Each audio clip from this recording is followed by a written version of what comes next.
Alrighty, I want to welcome everyone to our Issaquah Equity Board meeting for July 6, 2022. Woo, the year's passing by fast. We are starting our meeting at 6:02 p.m. We do have quorum. So, Monica, are there any individuals who are absent? I don't think everyone's here.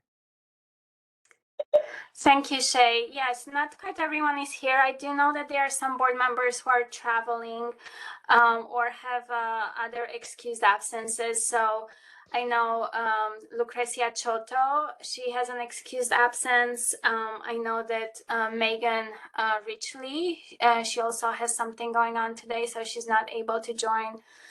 And so those are the members that I heard from.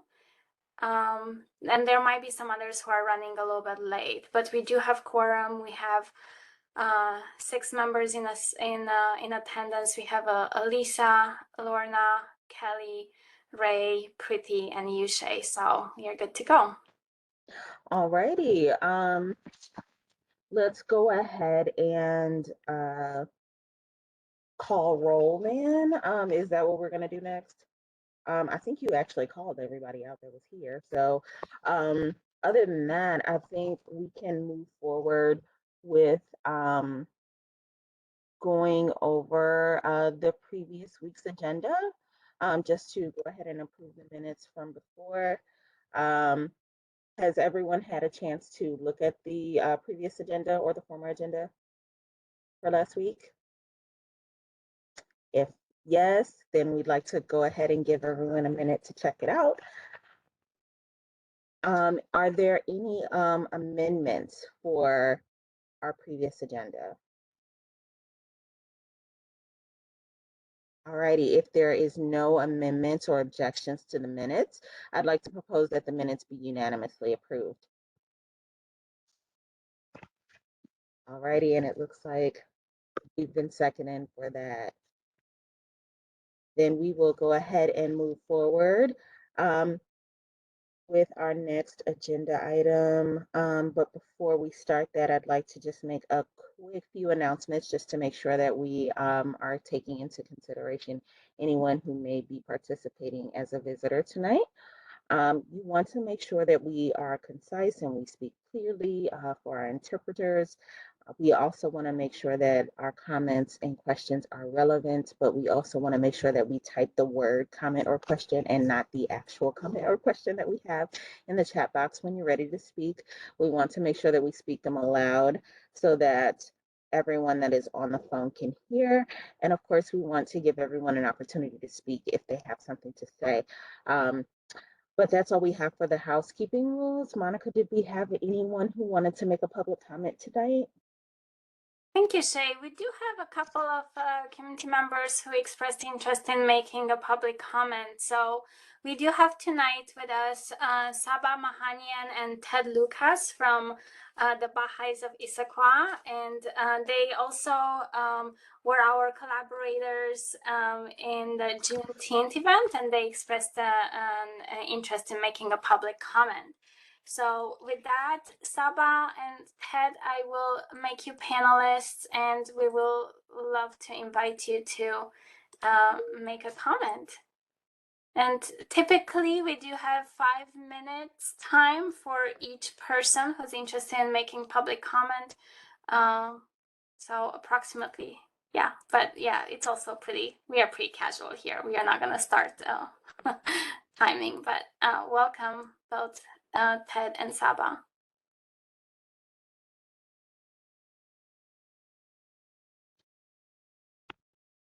You should be able to turn on your cameras and mics.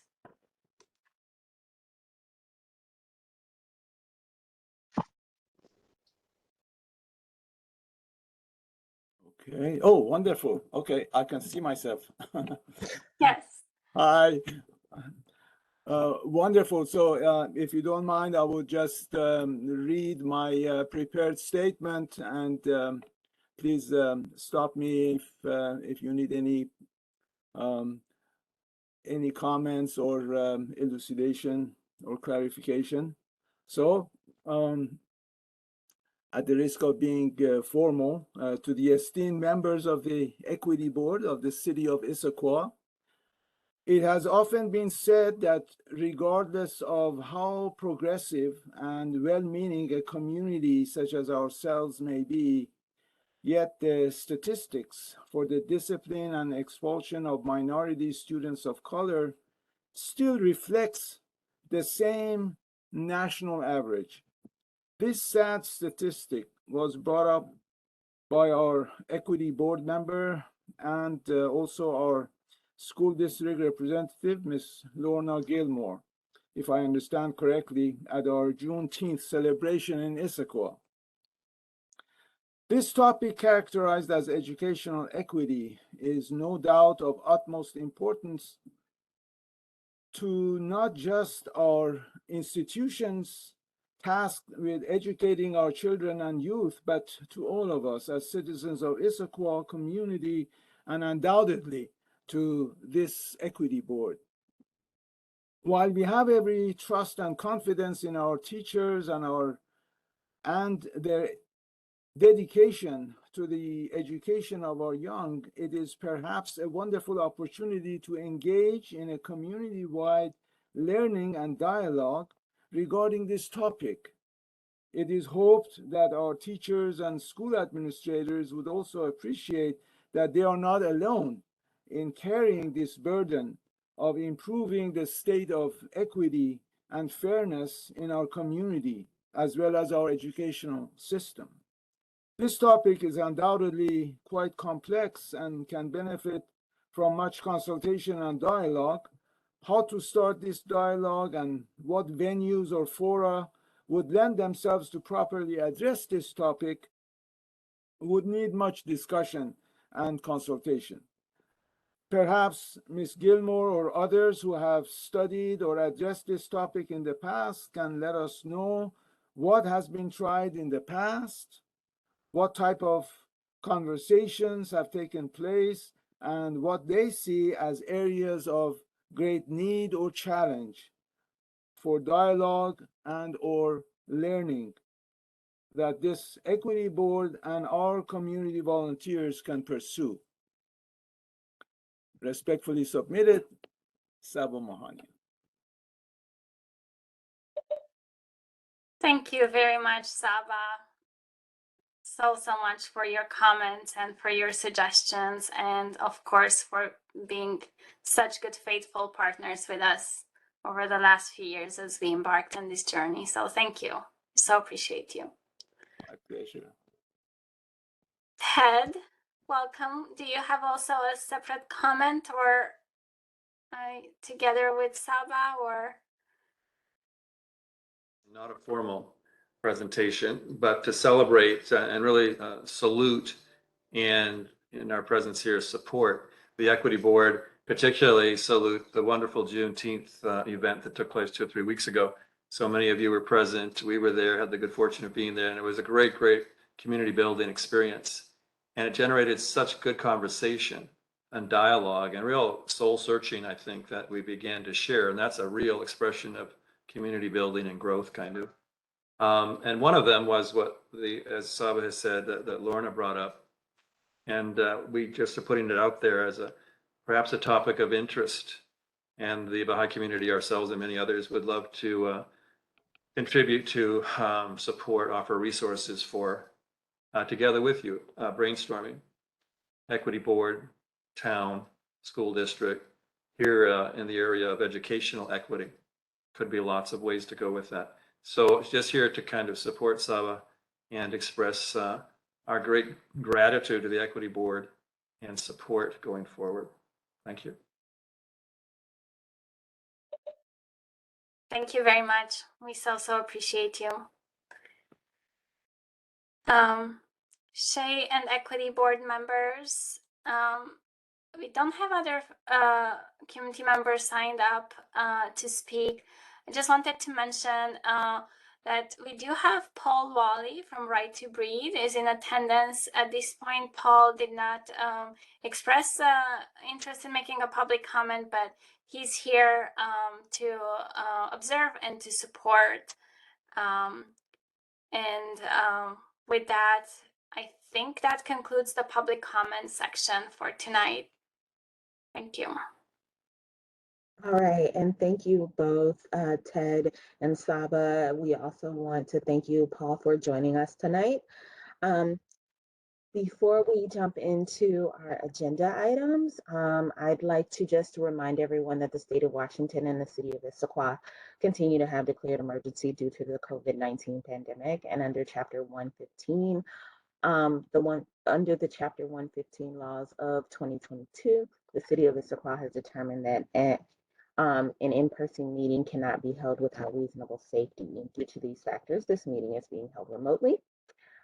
So we will ask that if anyone has any comments at this point related to our public comments, now is a great time to speak, or if we have any questions or concerns.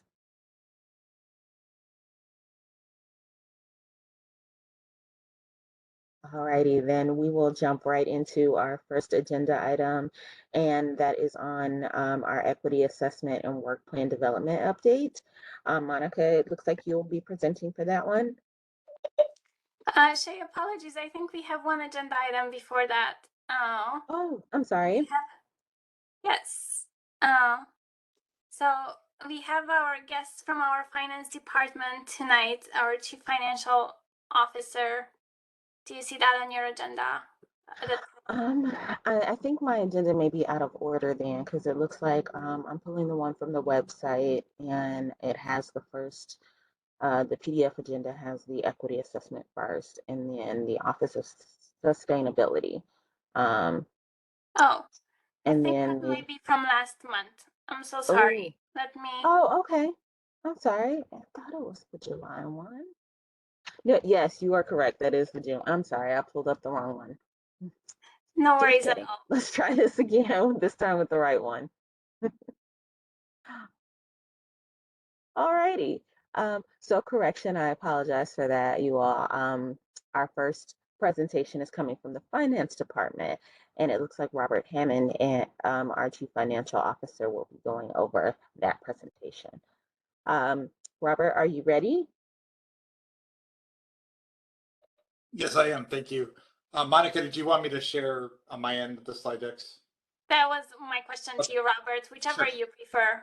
You tell me what's easier on your end.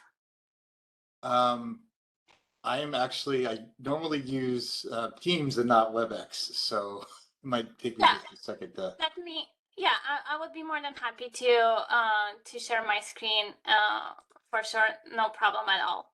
Yeah, it's not letting me share for some reason, so if you could, I'd appreciate that. Yeah. Okay. Sounds good. Give me just a moment.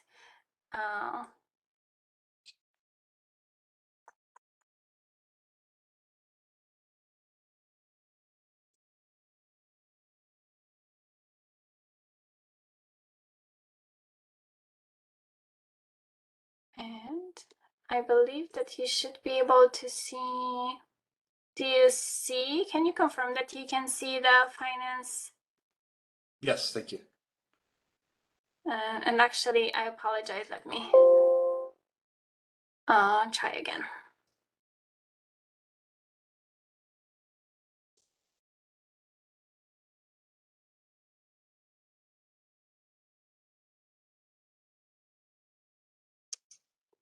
I apologize, board members. I have too many things open here.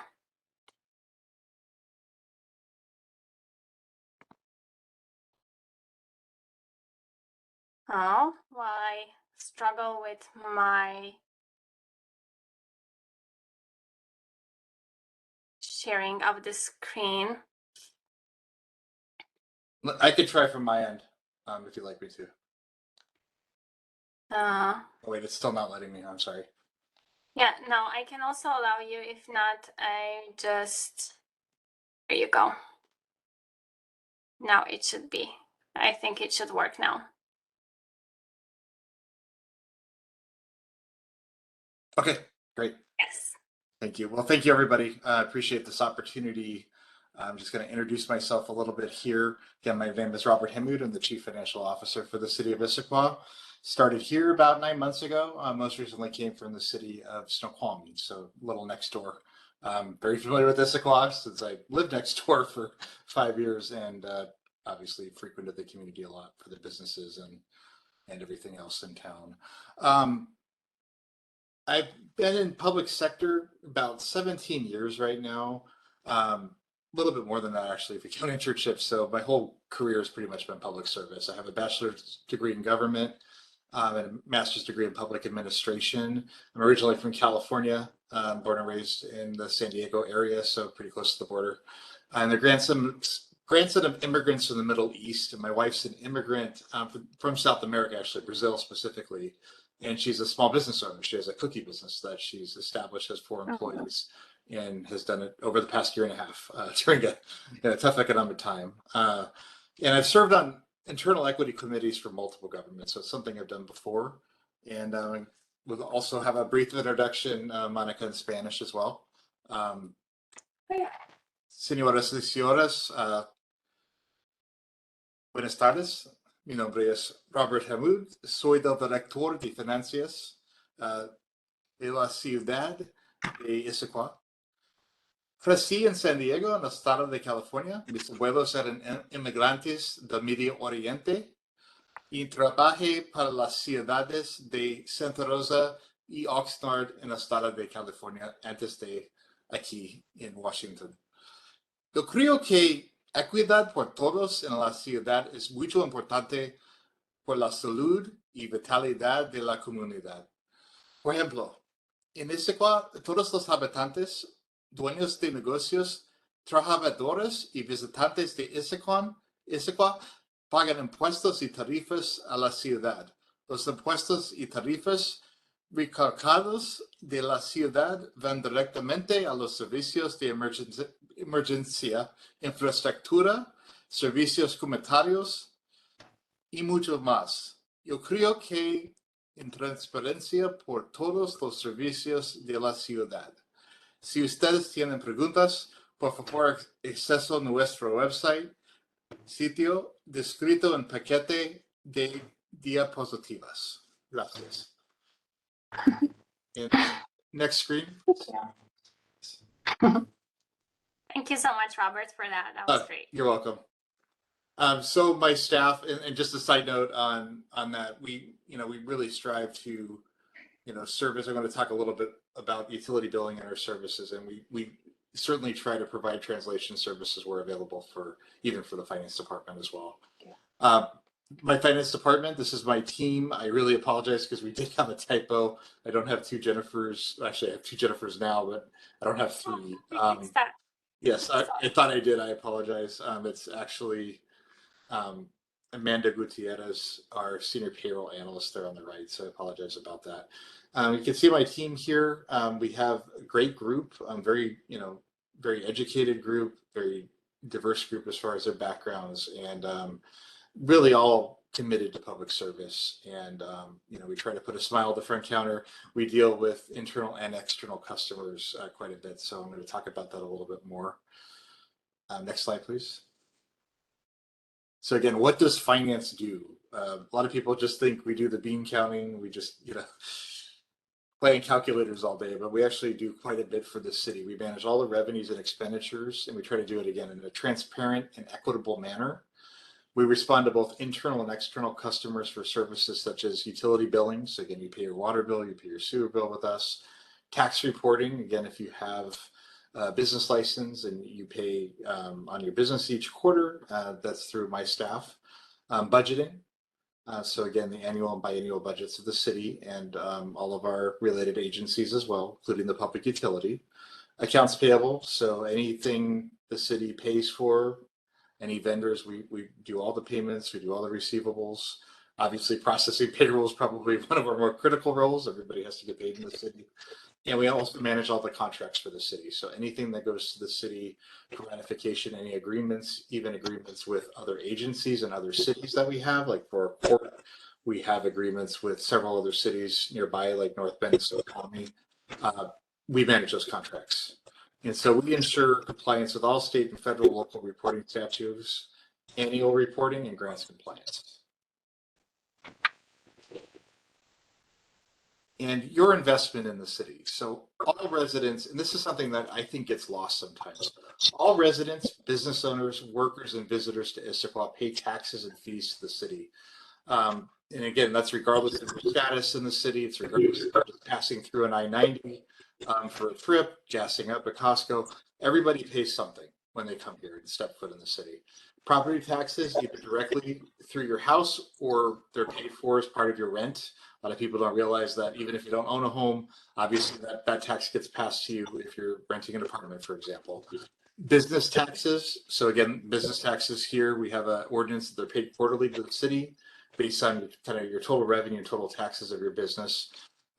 So again, that's part of what's paid to the city.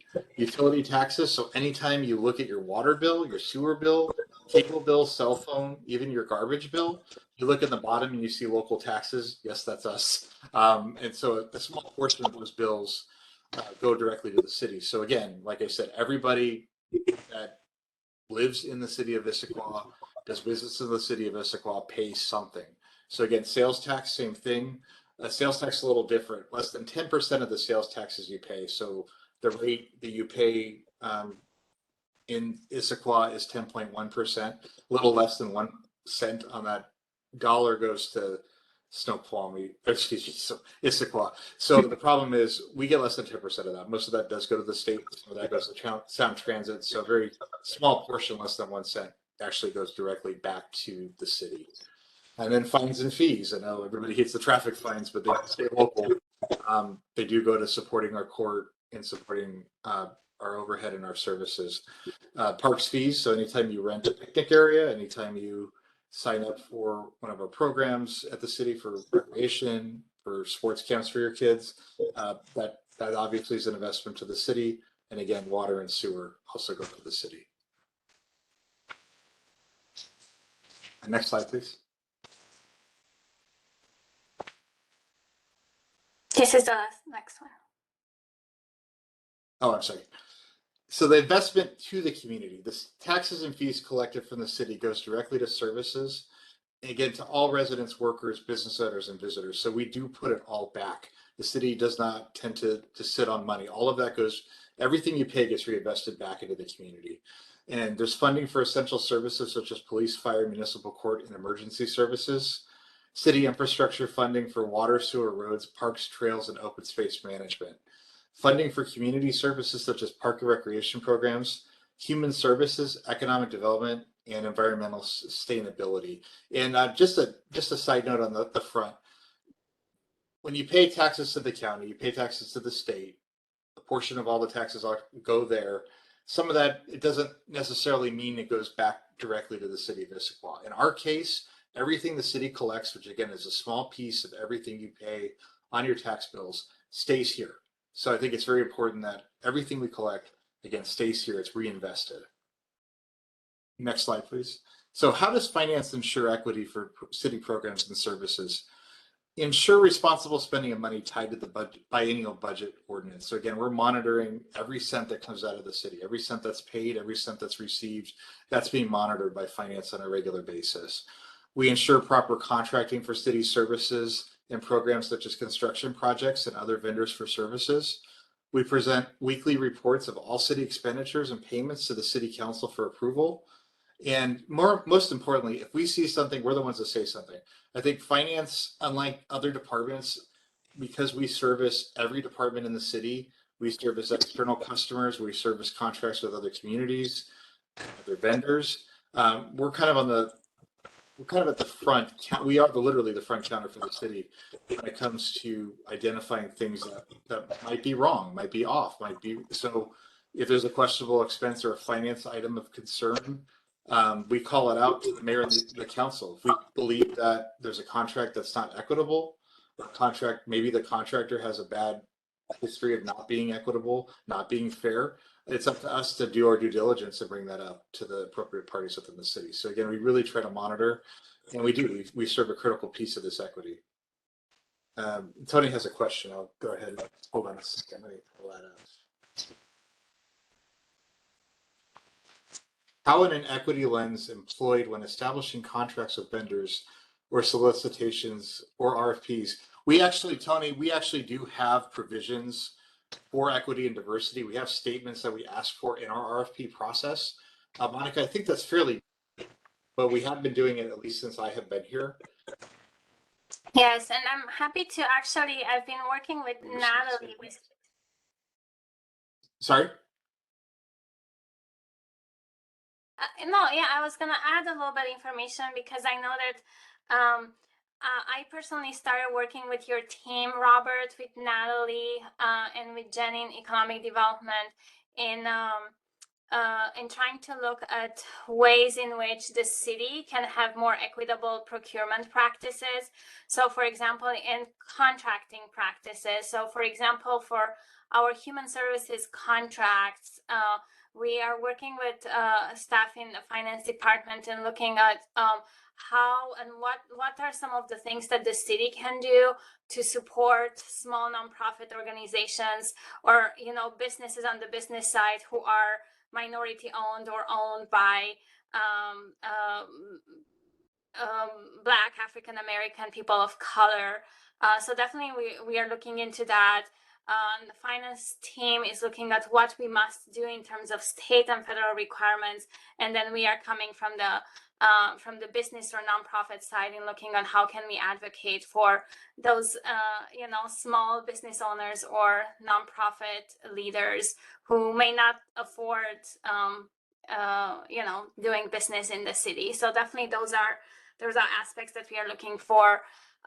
We also started on a project on how can we educate and how can we outreach to the community and how can we educate and teach small business owners or those who want to have a business on the steps that they need to take in order to have a business license at the city, right, or open a business. So those are some of the upcoming projects and things that we are tackling with our finance team. I'm not sure if that, Tony, answers at least partially your question. But definitely there are quite a few details to look at. But it does actually answer my question, but I did have a follow-up if permitted, or I can wait till the end. Yeah, no, I think so, Robert, right? Yeah, of course.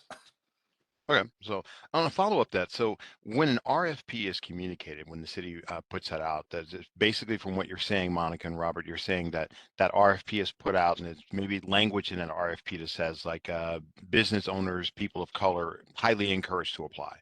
Correct. Okay, that's great. That's great. That's fantastic, actually. And I know our HR department, just on our hiring, is also working on that very, very hard too. And also that goes into advertising of certain positions, where they're which magazines, which audiences they're targeted. So, and I will say this, I mean, and kudos to Monica. I think compared to other cities I've worked for, I think Issaquah really, having a human services department or division, having an equity board, they do a lot more than other communities around us do. So I think they really practice what they preach, so to speak. So it's great to be part of that. It's great to see that. It's very heartening for me to see that at the city. Yeah.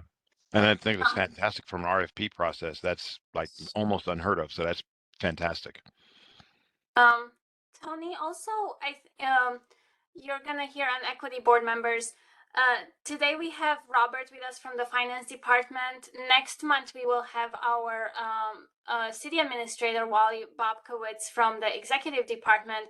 But then in September we'll have our police department and our economic development department. And I look forward to hearing more. But for example, our team in the economic development department, they issued a micro enterprise project last year where they outreach in trying to find businesses who are small businesses, minority owned, and try to provide that technical assistance to encourage them. So they can tell you a little bit more about kind of like the successes and lessons learned there. Again, like recognizing and admitting that great encouraging ideas, but so much more that needs to be done, right? We are just at the beginning of this journey, but definitely you'll hear more from Jen Davis Hayes in a couple of months on that. there are so many aspects, right? When we start, as you start, board members learning about the different departments, and we are starting to peel the onion. There are so many aspects to equity, and in each sector, and how can we do, right? I know, Robert, you and I had a conversation not long ago with some other internal staff members on how can we even approach budgeting from an equity perspective, and how do we reach out to the communities most impacted when we budget, right? And so, again, there's so many things for us to consider. But I'm excited, like you said, that at least we are taking those intentional steps to look at the many facets and faces. Okay, sorry. Should I put the presentation back on, or where are we?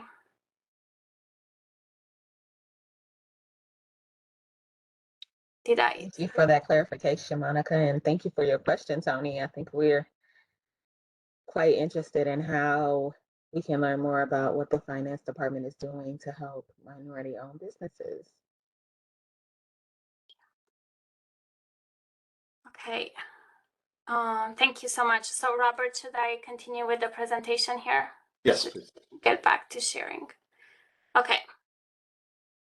I think this is the next slide, right? Yes. So an example of community services, just something recent, was the CARES Act.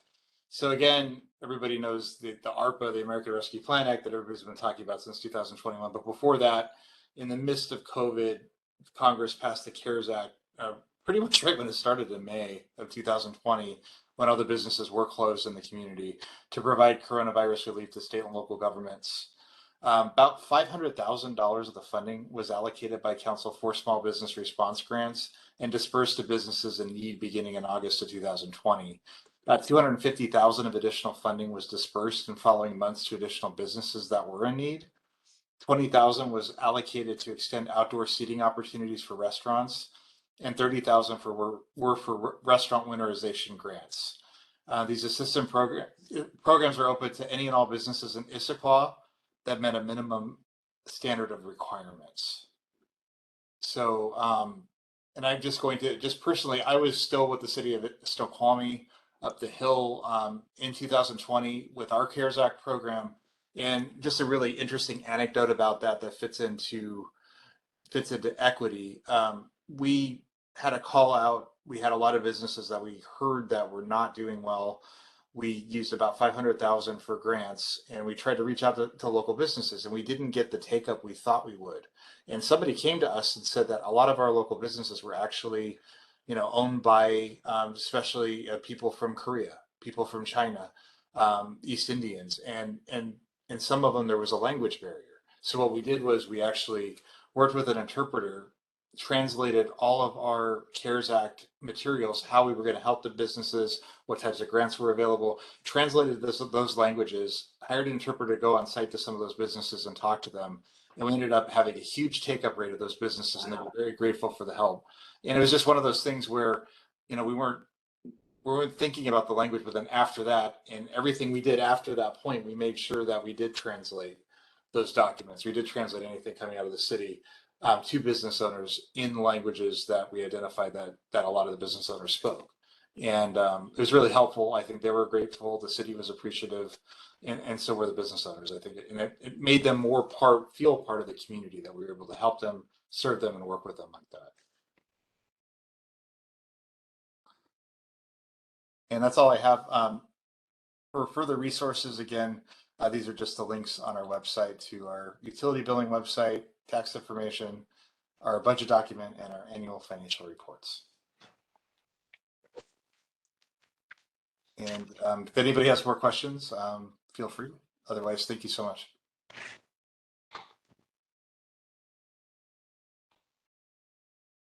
Thank you, Robert. And I didn't see any questions or comments in the chat, but I'd like to just open the floor in case someone does have a question or comment. Actually, this is Tony. I do have a curiosity question for Robert. Yeah. On the CARES Act, I know that there was a lot of businesses across the nation who were, some of them were bad actors. Yes.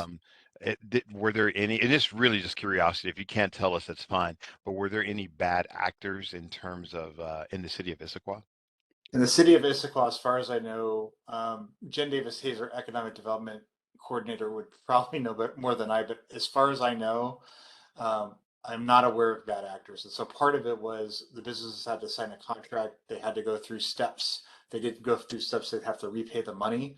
I would just say this: when I was in Snoqualmie, I caught a bad actor. I caught somebody that was going to, that we actually cut the check for. They were going to pick it up, and then just by happenstance, a city staff member saw that the person that owned the business was about to move to Arizona and was not notifying us, and that would have violated immediately the contract. So we did contact the business. We did rip up the check before it's delivered, but that's the only bad actor that we could find. I think what's happening on the federal level, those were mostly, kind of the larger businesses and larger areas that were happening. But yes, we put contracts in place. There was actually some guidelines from the state on how to do that, because the state normally doesn't allow what they call gifting of public funds. So we actually had an attorney general's opinion from AG Ferguson on how to develop those contracts, how to enforce them, and work with the Department of Commerce on that. So that's what we did. Cool. That's great. Thank you. Yes. You're welcome. Thank you so much, everybody. I appreciate it. Appreciate the time tonight. Thank you, Robert. You're welcome. Did anyone else have a question or concern? Looks like we're all questions. I think Tony was the only one with questions today. Oh, I see Kelly. With a question. Oh, okay, perfect. My question goes back to the public input, and it's really a couple of questions, so I'll bear with me. The first is, as more of a community resource, is there any way to create an environment for public input that is less like we got great information or great question, and I know we're not going to try to have a dialogue back and forth, but how do we help people who do public input feel welcome? Because I have done public input myself and brought lots of people to do public input, and it is really off-putting and scary and doesn't seem worth their time. And so I'm just trying to figure out, do we have to follow certain rules by the city? And is there any space for us to make it more welcoming? So I'll try to take a stab at it. Some of it's kind of probably a city clerk answer, but I'll try to take the best stab I can at it.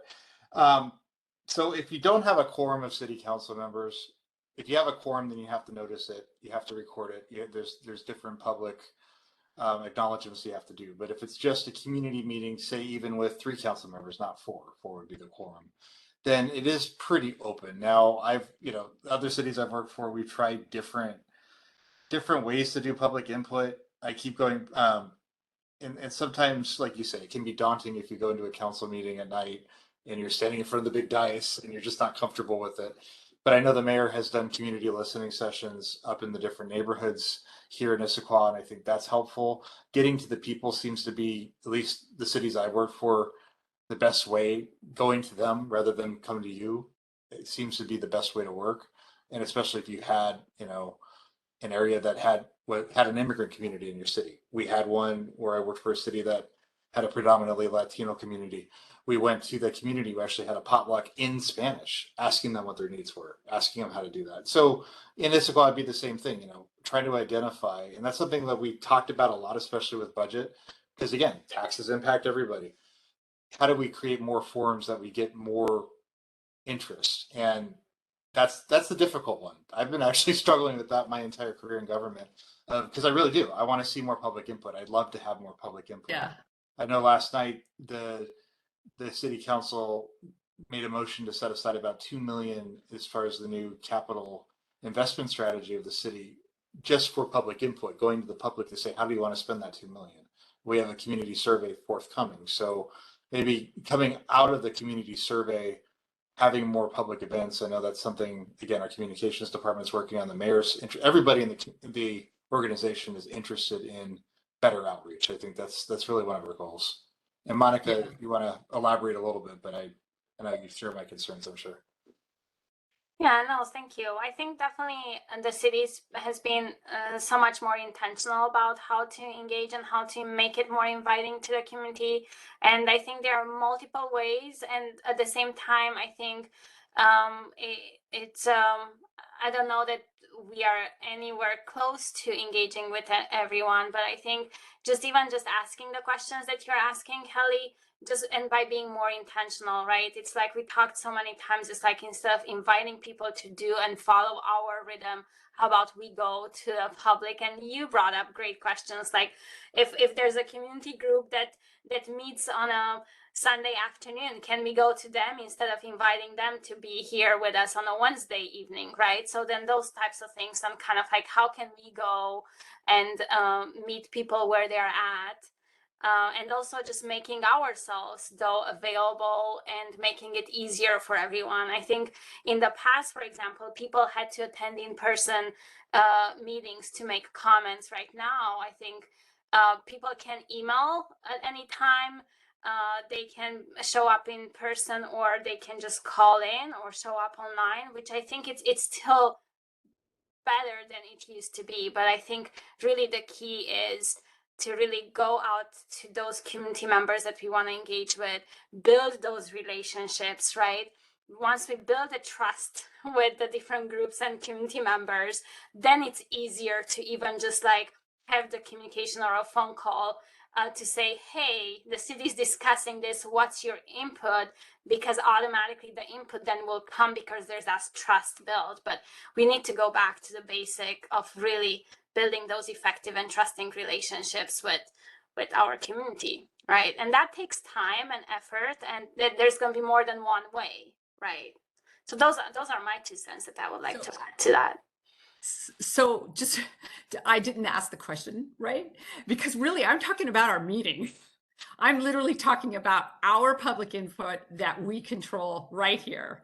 And can we be more welcoming and encouraging to that 1 or 2 people who show up? That's what I was really asking. Thank you, Kelly. And I about it. Go ahead, sorry. And yeah, I see we have a couple of comments and questions. Ray, do you mind if we jump ahead? I think Alyssa has a comment that's relevant to this part of the conversation. Would you mind if we allow her to go first? Sure. Thank you. Yeah, thank you for restating the question. That was what I thought it was, and that's what my comment was related to. I was just going to say on a very low level, if I walked into a room of people and said, hey, I really think this was great, and everyone just kind of looked at me and no one said a word, I did not feel encouraged to make a comment again. And I say that as someone who is guilty, right? Because we've had other public comments shared in this forum and not had any comment myself to say about that comment. And I think that that's a part of it, right? Us as individuals really, you know, and I'm saying this about myself, right? Actively listening and having some feedback to the comment that was shared, I think would make me feel, you know, if I was walking into the room making this comment, would at least make me feel like people heard me. They didn't just stand, look at me and not say anything. So that's one thing I think would make people feel a little bit more comfortable making comments, is actually getting some type of feedback.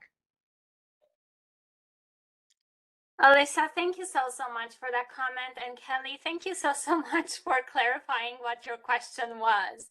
And so then in trying to answer your question about, okay, in this meeting, what we can do and what we cannot do, absolutely, I think acknowledging and thanking community members and making them feel welcoming, please, by all means. I think that would be something that it would be unique for us.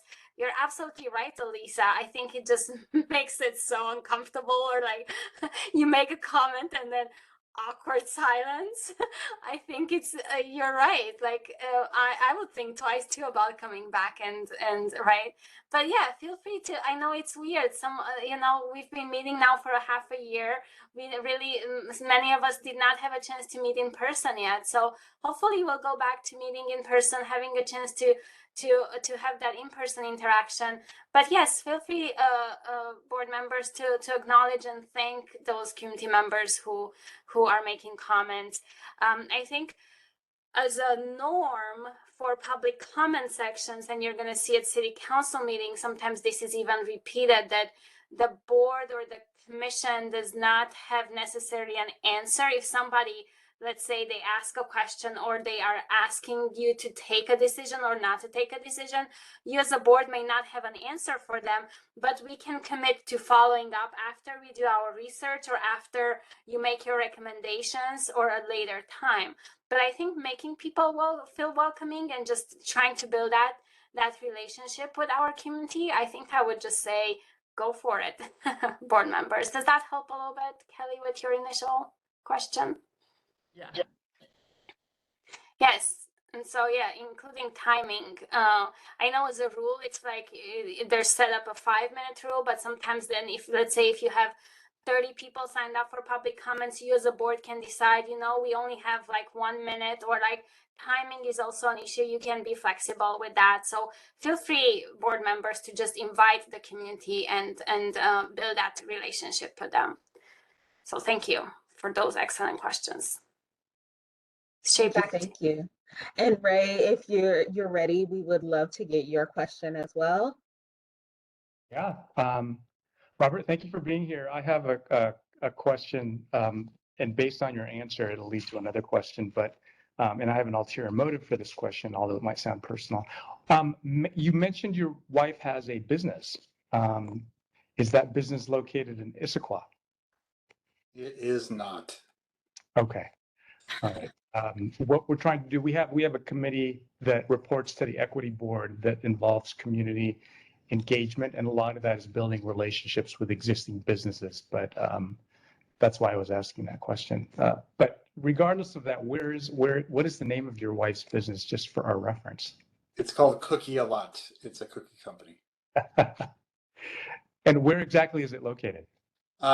She works out of a commercial kitchen, actually up in Skagit County, because we had problems down here trying to get space. And so it's still, the headquarters is a home-based business, but it's out of a commercial kitchen. I see.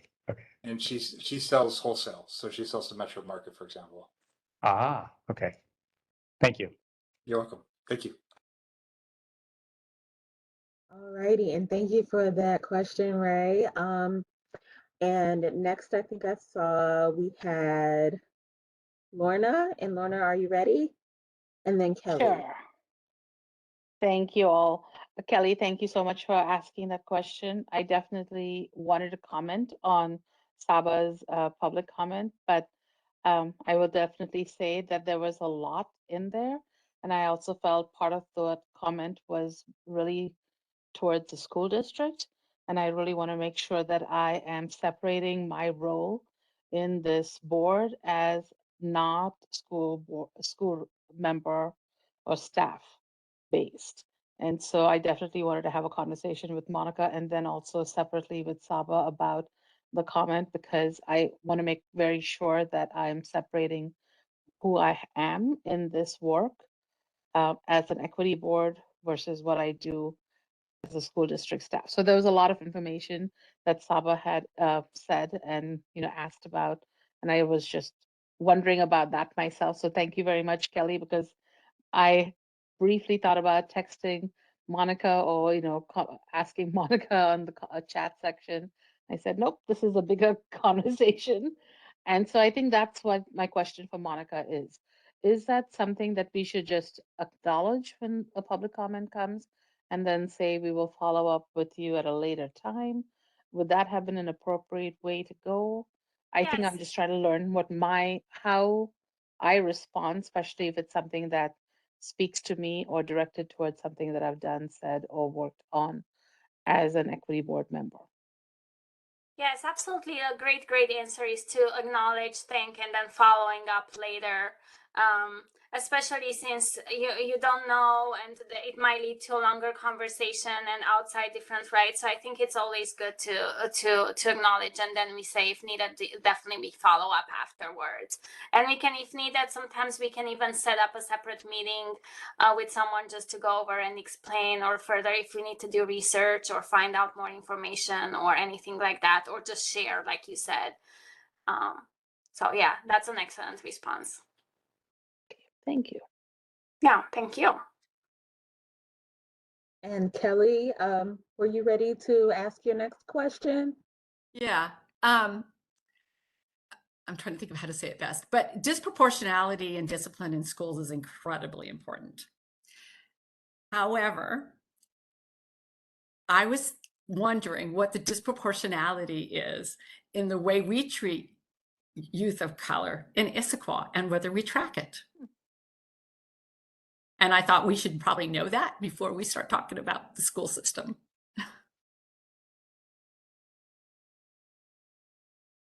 Is it tracked? I have no idea. Kelly, I can say from my experience with the Issaquah School District, there is some tracking in place when it comes to students who are reprimanded, or I guess I shouldn't say reprimanded, but have had issues where they've needed to have staff interventions. However, I don't know how long they keep those records or what they do with them, but I've had to ask that information be brought back up, or we refer back to previous instances with relation to my own children, just to kind of verify and talk through what's been happening. So I don't know if that helps, but hopefully that does give some information, because, for example, Park has video recordings that they often keep, and they keep records of those for a while. So that may be helpful in knowing. But I've never known them to actually share that information with anyone other than parents. There is state tracking of disproportionality and discipline. I've done a significant amount of work on it, actually. What I want to know is, does the Issaquah Police Department track disproportionality in the way they're working with youth in our city? That is a really good That's what question. I'm asking. That's a great question. And before we go talk to the school district, we better know that. Right. So those are excellent questions. Definitely, I'm happy to circle back to see what kind of information our police department tracks, and then try to look into that. So again, these are excellent questions for us to dive deeper into, looking at what's available, what type of data is being tracked, what do we know, and then that's also going to help us. Once we know that, along with the needs, then that helps us create some goals on what we want to focus on, right? So I'm happy to take that on and to circle back with the police department. Also, I think as a city and as an equity board to the city, we are also going to have longer conversations on what we can and cannot do related to the school district, right? We just want to be very, very careful. What we can do is, like, we can be influencers at the community level. We cannot go and tell the school district what to do or what not to do. So definitely more conversations for us on that end, but definitely would love to start with finding some information on what our police department is tracking. Meanwhile, related to this, we have a question from Paul Wally, who asks, what is the status of the SRO program? The school resource officer, for those of you who might not be familiar, this ties into the school district and a couple of comments made.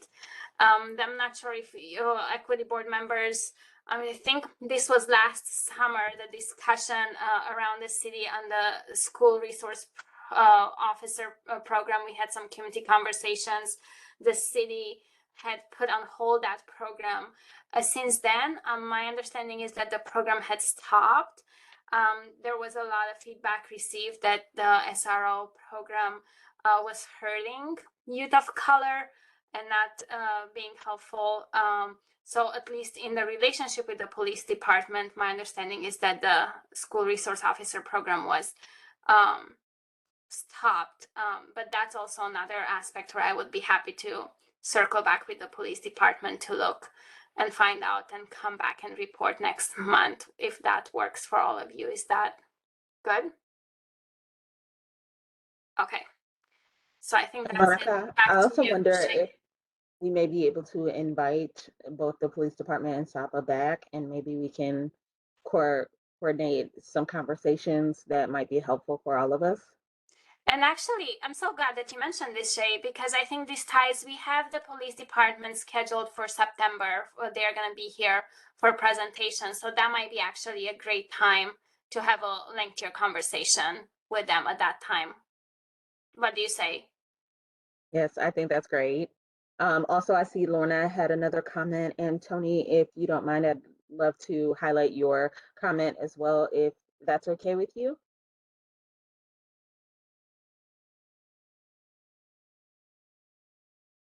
I think my comment was, can you hear me? Yes. Okay. I think my comment was mainly towards Monica as she's gathering your data.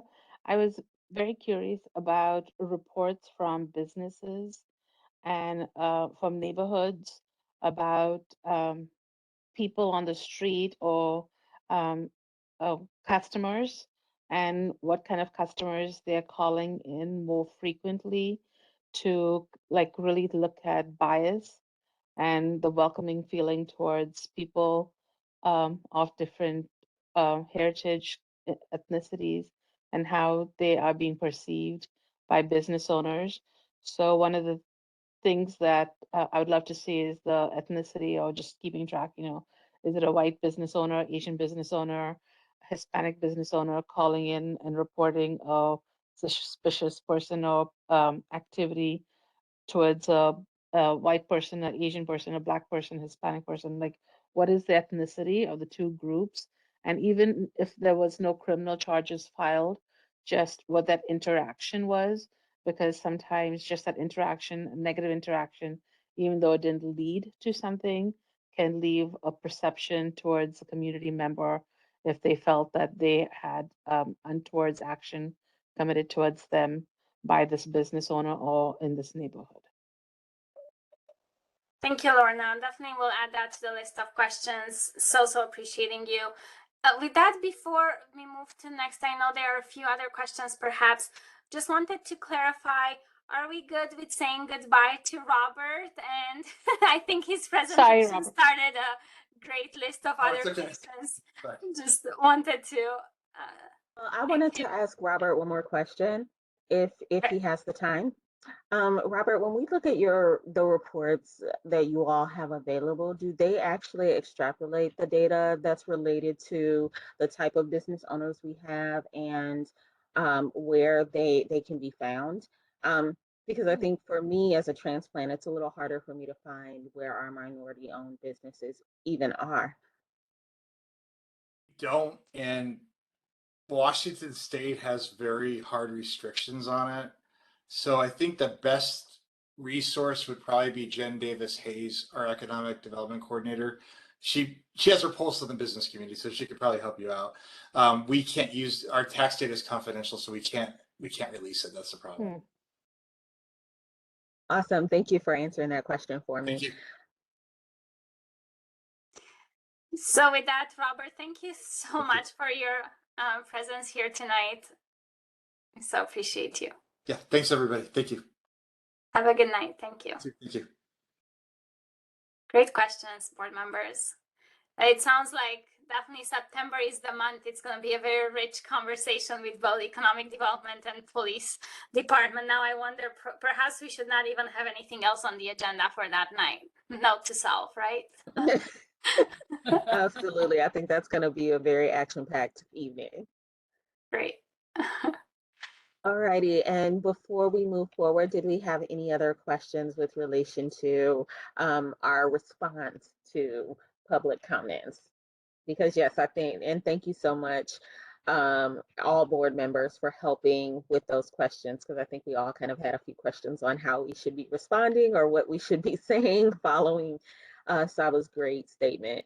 So we definitely want to share how appreciative we are to both Saba and Ted for providing us with some public comments.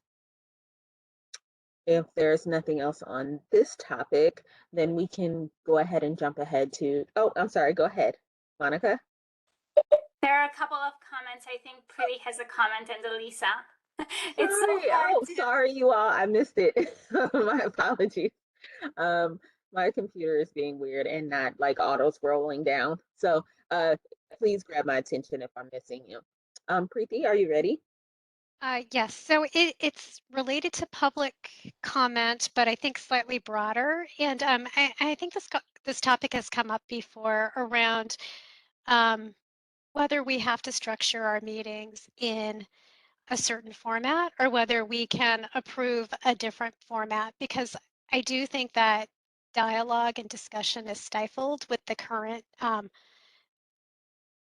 rules we have to follow. And so I would love to explore. And so it's a comment to see how we could explore a different meeting design and what that would entail. And so it's more of a bit of a proposal, kind of thinking about what to do. So I just wanted to put that out there and see for exploration, maybe at another time. Thank you.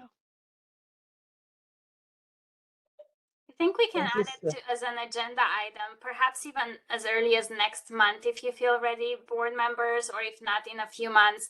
I do remember we started, when we launched the board, we said that at some point, as you feel more comfortable with and you have a better understanding, that perhaps it might be good to revise and look. And so if you're ready as a board, we can put it on the agenda as early as next month. Or again, down the line in a few months, you just tell me and we'll go from there. Yes, I think we've evolved a bit, and I agree with Preeti. It may be time for us to look at revising our structure for our meetings. I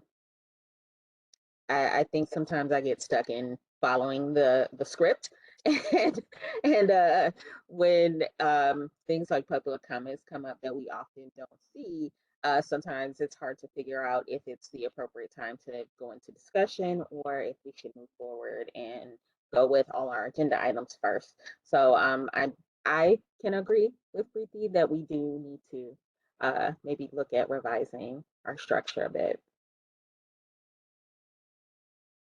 And Alyssa, I think you still had a comment as well. Are you ready? Sure. I was just gonna say in addition to that, that's a great comment, but in addition to that, when we do have an action item, just to be mindful to, if we're saying, okay, maybe we don't have an answer to that now, today, we're going to come back to you, just to be mindful and make sure we really do come back in a timely manner, with whatever feedback or, if there's a question that's posed in the public comment, not to lose it, right? Not to lose track of providing an answer if there is a question. And not to say that I've noticed us doing that, just to make sure that we don't. Thank you so much, Alyssa. The other piece of that is, I know that there had been a plan to move back to in-person meetings, and I'm not sure if that is actually happening or how that impacts the options that are available for public comments when that does happen. I would just suggest that, hope that the options that are available, even when we're no longer remote, are flexible, because it's certainly more difficult for someone to get there to be in person to provide that comment. And I know, Monica, you mentioned just a few minutes ago that right now there are other options. I'm not sure what the options change to when we are no longer remote. Such great comments, Elisa. Yes, I think the plan is for the options to be very, very flexible moving forward for public comment. They will stay, people can join in person, they can join online, call in, email. Those options should be and will be available for public. Okay, great. Sure, those great, yeah. Thank you. Such great discussion. Did I miss anyone? I don't think so. I think we got everybody. Do we have any final questions or comments? Shay, before we move to the next agenda item, I do have one request from all of you board members, if I may.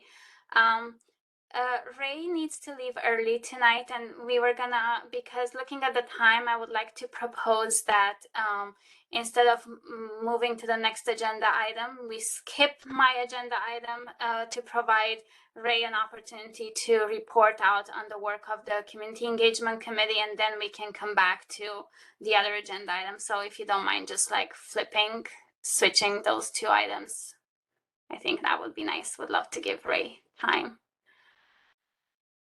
Does that work? Absolutely. I give you a thumbs up. Is everyone okay with that? Thank you. Alrighty. Ray, if you are ready, we are excited to see your presentation. Yeah, thank you. Thank you, everybody. Monica, I was reviewing your slides and they certainly tie in together. So if I happen to drop, I think there's a solid connection on what you were going to share and what we provide as an update regarding the Community Engagement Committee. Do you want to bring up my slides? I was trying to share my screen, but I seem to have an issue. I can assign you the presenter role if you prefer to share your screen, or I can share the screen. You just tell me what you prefer. Oh, why don't you go ahead and share? That's fine. Thank you.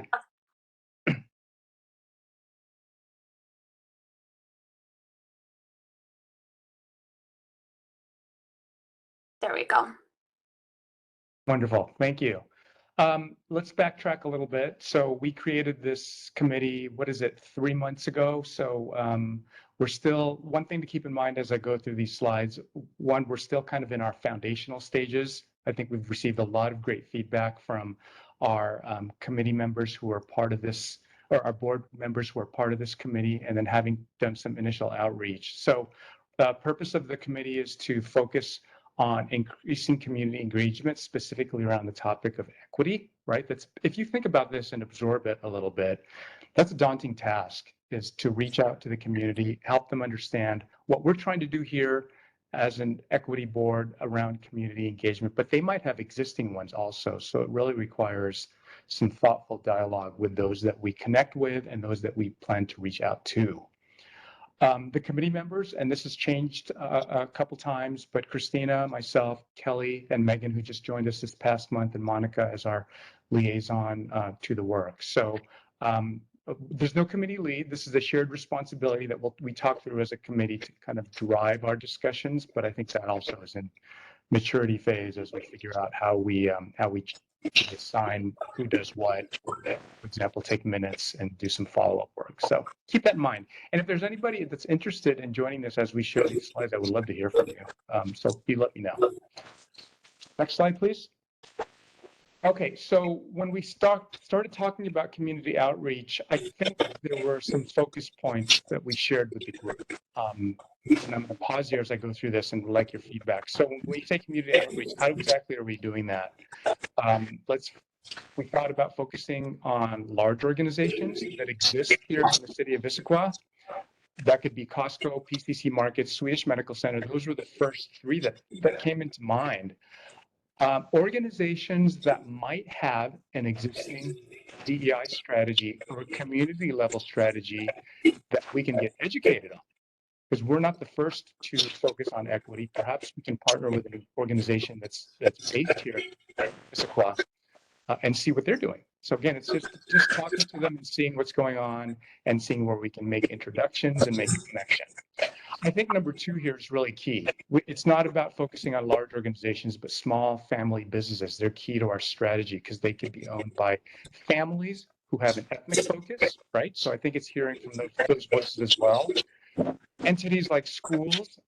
Lorna, Megan is part of our group, and we had some takeaways from a strategy around how we might connect our work here with the high school. So if we'd love to maybe spend some time with you to get your feedback once we check in with Megan and where she landed with some of the follow-up that she had from our last meeting. And let's not limit it to high school, right? If there's other schools that exist, again, maybe the small ones that have students who come from a diverse background, let's invite them and just hear from them. Again, let's use these first few months as a means of introducing us, share that we are still at the foundational level, and see what they're doing as a small business entity and see how we can hear from them and have that dialogue. And special focus groups. You know, June was a tremendous month for us getting connected, like Juneteenth, the LGBTQI meeting that we had. But let's keep focused on those that might exist and see how we can partner with them. So as I share these few bullets, keep those in mind, that when we say community outreach, we have to think very broadly on who we're connecting with. And I'm going to pause here. And is there anything outside of these four that stand out to this equity board that we may have overlooked? And again, keep in mind this is foundational, but I would really like to hear from the group. Is there anything that stands out to you that we can consider? And I too am hearing some background noise. I don't know if that's me, so I apologize.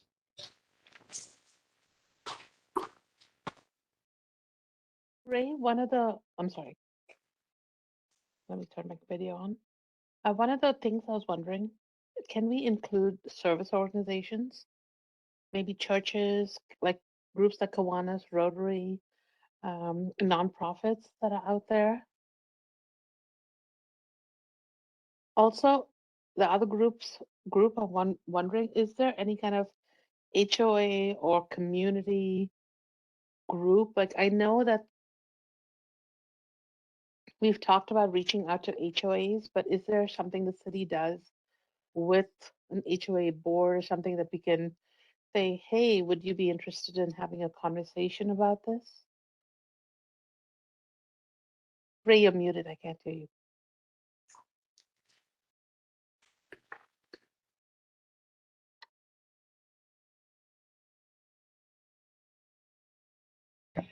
Can you hear me okay? Yes. Sorry. I was just teeing that up for Monica to see if there might be an existing relationship the city has with HOAs. I think that's a fantastic idea, Lorna. Yes, there is. Actually, our communications department, and so we are yet to schedule them for a visit here with you all, but they also used to have pre-pandemic, they used to go from neighborhood to neighborhood and engage with HOAs. So we should definitely circle back with our communications department and look for opportunities to coordinate with them and team up with them. So I'll put a note here to reach out to them. But I know there is an existing relationship with HOAs. Yeah, that's good to know. Thank you. Yes. Thank you. Any other groups from that four? And the slides disappeared, Monica, if you want to put them back on the screen, or else I'm not seeing them. Yes, I stopped sharing, so you see each other for conversation. So I'm gonna go back to sharing. And also, just as a brief note, I'm gonna mute myself. When I share my screen, I cannot see comments in the chat. So if anyone has something to tell me, please just tell me.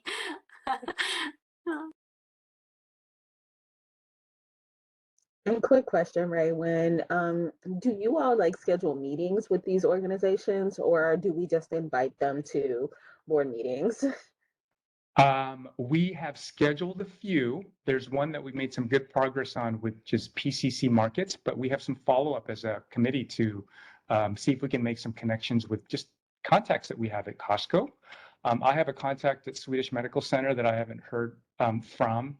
Shannon Kelly Ray, actually, Monica, I don't know if we discussed this, but she, as you know, Swedish is part of Providence, and she was part of that group there. So I might leverage her as a connection to the hospital and see if there's an opportunity to collaborate there. So, Shay, I hope that answered your question. Any others? It did. Thank you. Yep. This, I think, was really key because I took a step back, and this analysis that was shared with our equity board back in January, I think helps us to get a little bit of direction, like what comprises our community here in Issaquah. Are based on the residents and the demographics that we're sharing here.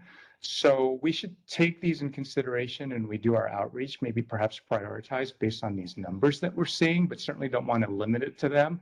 But if you want to do some initial contacts, maybe connecting with the large Asian community, the Catholic organizations that exist on the right, but we're not going to limit it there, but perhaps just as if we prioritize our outreach, maybe make these numbers, at least have them in our line of sight, right? And Ray, I think Alyssa has a question. Please, go ahead, Alyssa. Sure, just a comment. I just think that's a great point, Ray. I think that a lot of times we tend to default to focusing on certain groups, and don't necessarily pay attention to the makeup of our community. Yeah. And so I just, just want to make sure that we do that. Even in the way that the data is presented, we have, the residents, and I think maybe you have this in, it's not, maybe it's in numeric order or alpha order, I'm not quite sure, but we have a fairly large Asian population, a fairly large Hispanic population, and those groups also need to be, recognized when we do things. And the same thing you mentioned also about looking at the religious groups. Absolutely.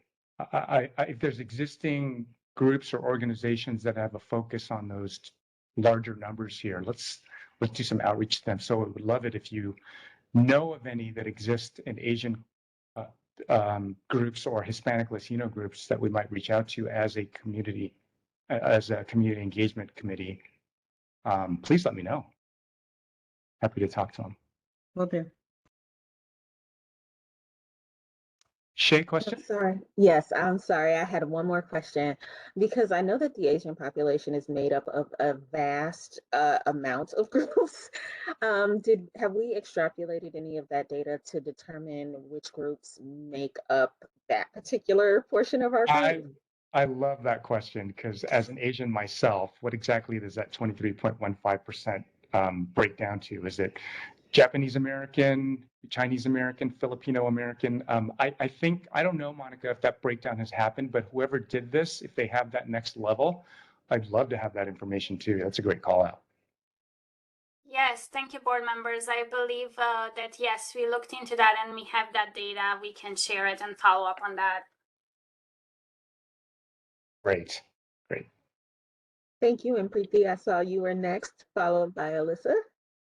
Yeah, thank you. So I guess I don't know if this is a question or a comment, but when I was looking at that Asian number, the one thing that struck me is that so there's organizations like nonprofits, as well as religious, institutions that Asians, largely would may use. But at the same time, I don't necessarily think those organizations are based in Issaquah, but they might be based in Bellevue or further north. For example, I'm thinking of like Hindu temples and things like that. So, but their service area would also include folks who residents of Issaquah. So I think there's this service area approach as well as like where the residents are to think about. So I don't think the organization needs to be based in Issaquah, but the organization may serve Issaquah residents, for example. So just wanted to put that out there. That's a great call out. Great call out. Thank you.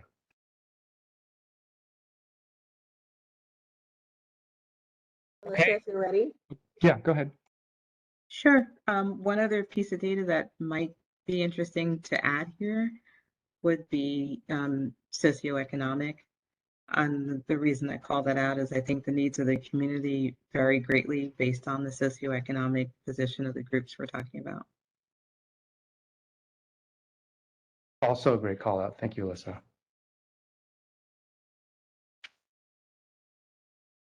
And did we have anyone else?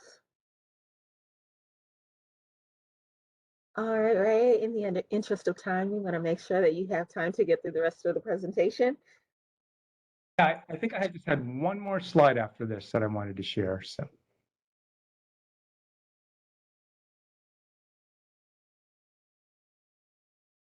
Monica, can you advance to that last slide? Looks like slide number 5.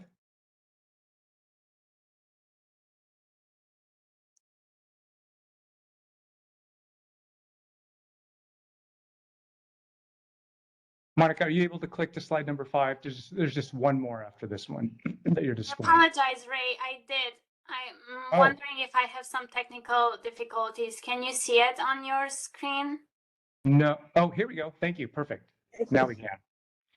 Thank you. I think I have a delay in my, I apologize about that. Go for it. Oh, no problem. So again, members, foundational, some strategy considerations. I think this is key too, right? The top one, let's not reinvent the wheel. If there's an existing relationships that exist with Issaquah, the City of Issaquah partnerships, let's also incorporate those.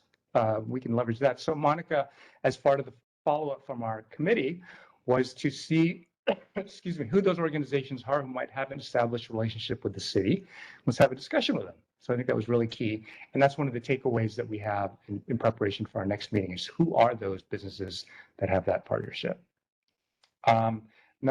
The second one here is also very important, create new partnerships, taking into consideration the demographic data from the city of Issaquah.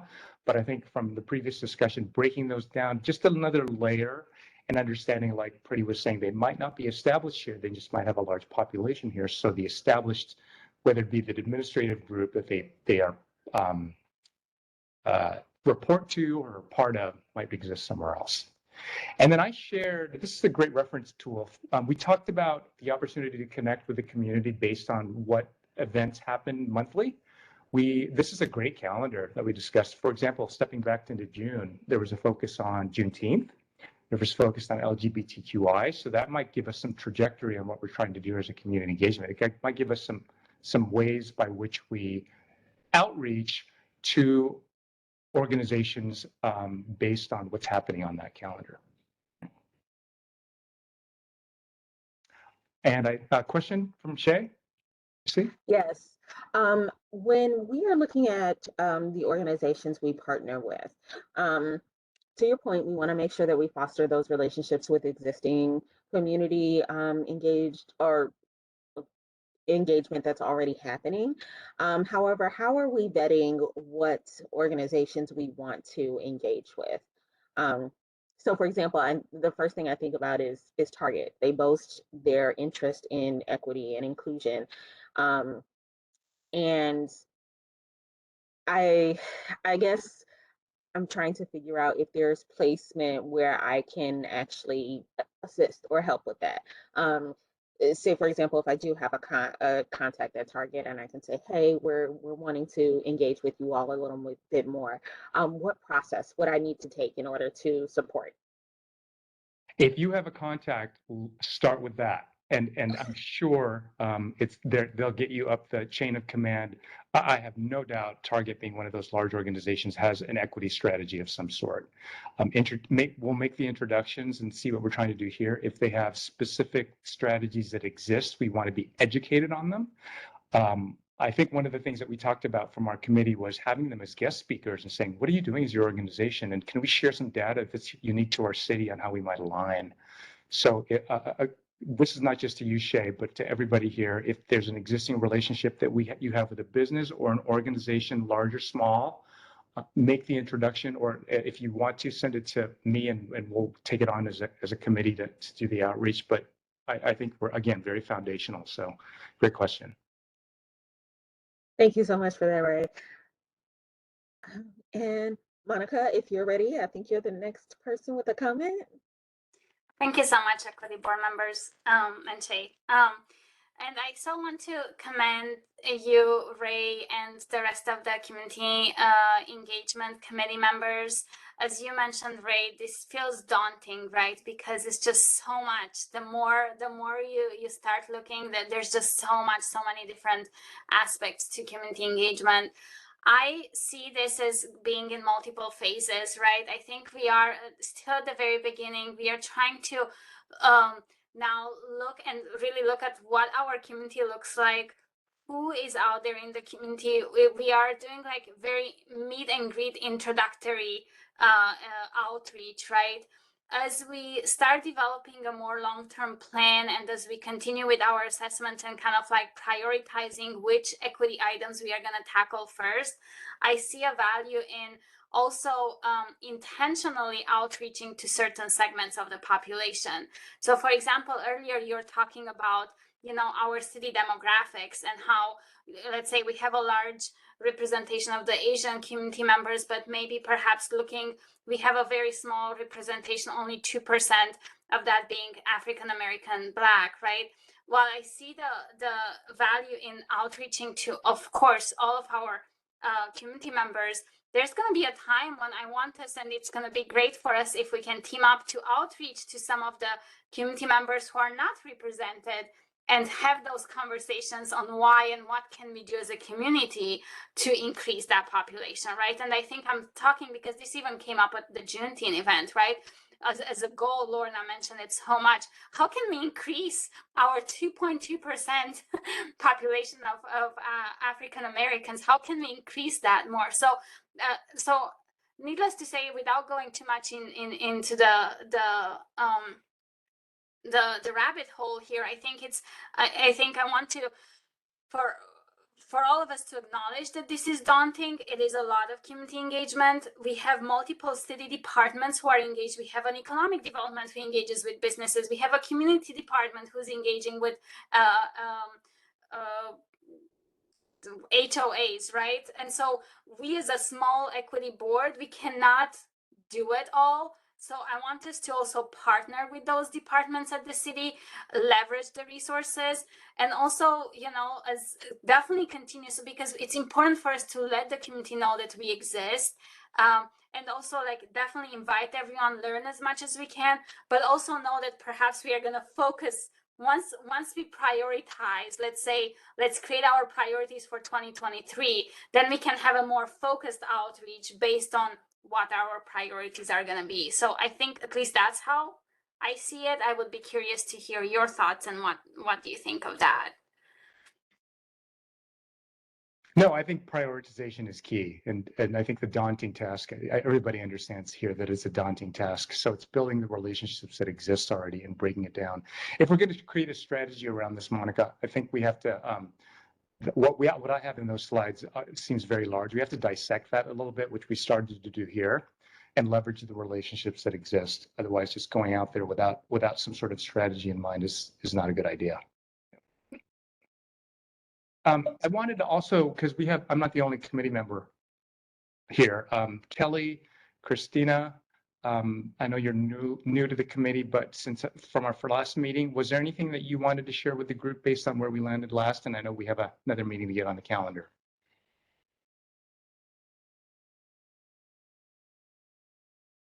I have a comment that's a little outside of that, and that is, I'm not exactly clear. I think it was Shay and Tony and Monica who worked on the Juneteenth, and I think it was Ray and Monica who worked on the Pride event. They were both professional, interesting, good audience, good questions, good interaction, really well done. I want to make sure you heard that because it was a lot of work to do it.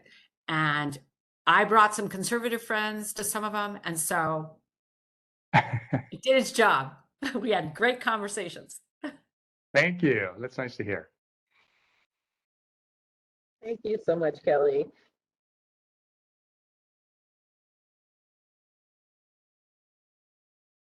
Tony, if you're ready to ask your question. Yeah, actually, Kelly, you mentioned that you invited some of your conservative friends. We'd love to know what did they think and what were their thoughts, and did you kind of follow up with them on Oh, yeah, what we their went to thoughts dinner. were? That was our goal. We were going to go out to dinner Okay. after the Juneteenth, and we did. They were, well, the keynote, Delbert is phenomenal. Let me Yes. just say that was like the perfect choice. And the idea, I almost jumped in to tell him this, but I didn't want to interrupt his flow. But the senior center is sitting on the property where the KKK demonstrated historically. That they're literally sitting on the property. So when he brought that issue up and that's, I interpreted it as the potential reason why there's 2.2% people who are Black in Issaquah, right? Was mind-blowing for them. It was mind-blowing. And then his progression on our belief systems, he opens with a progression about where's Egypt and, why, what is the Middle East? And he's like making you think about your beliefs. And that shook them. Now they were ready to be shook, and I knew that, right? Because we talk, right? They don't completely buy it, but they just need more. And so it was very fun for me. and them. They learn stuff, and that's what matters. And the Pride event, I didn't bring anybody to, and I really should have, but I learned stuff that I did not know, and that was really useful for me. And I've repeated it at least 10 times to people who don't know either. Particularly that there was a student who's trans in Issaquah who left Issaquah because she was not treated correctly. And I did not know, and I'm just telling this so that everybody knows this, I did not know that when you're a trans youth, they don't do hormones until you're older. They just do blockers. That is key right now, right? And so I just couldn't say more about how good both the events were. I'm so proud to be working with such talented people who can pull those things off. Thank you. Thank you, Kelly.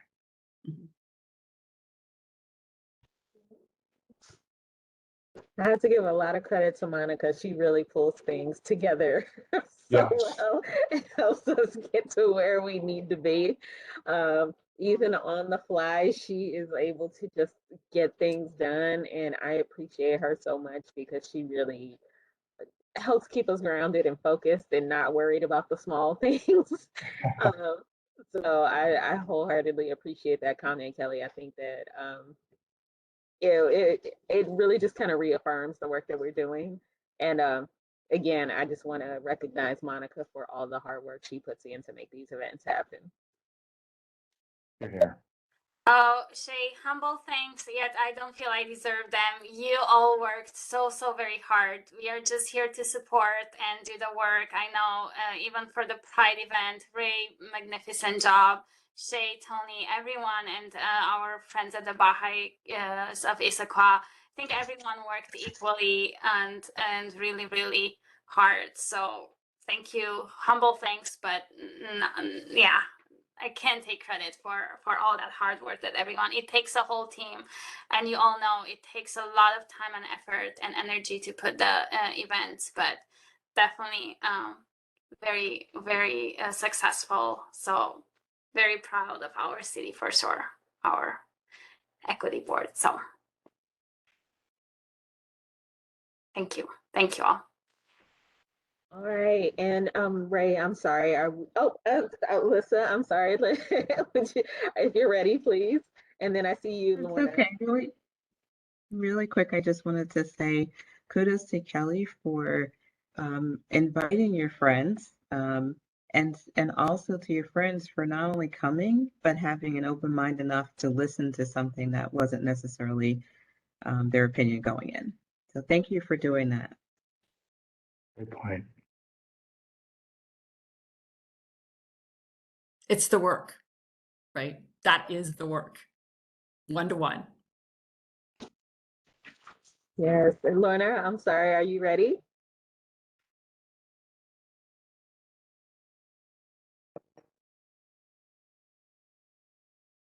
I'm sorry, I was just saying shout out to Monica, Marisol, and the Baha'i community for organizing that event because they really helped the welcoming portion and organization and so forth.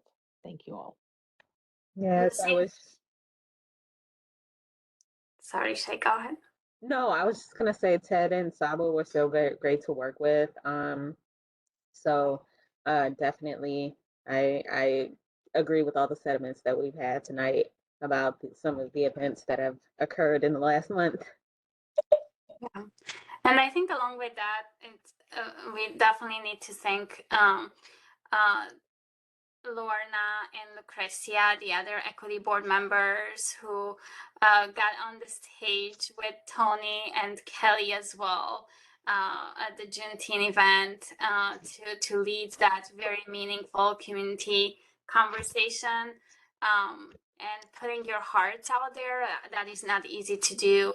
And also Tony just cannot say thanks enough for just being flexible and nimble and jumping in last minute and running the event. So again, that's why those are the big sacrifices, and because those are sacrifices when you put your heart out. for the community. And so, yeah, for those big things, for sure. And I know Ray had to leave early. Good evening to you, Ray. And so since I still have, with your permission, I would definitely love to thank the rest of the human services team. It takes a team. There's a lot of work behind the scene that needs to happen, and they were there from setting up to breaking down to anything that needed to be done. Very appreciative of the team and their multitasking, whether they do homeless outreach or put out events or anything that's needed, they are there. So very much appreciating them. In the morning, they might be doing community court. In the evening, they're doing an event. And so it's nice to have that team. So thank you to all of you.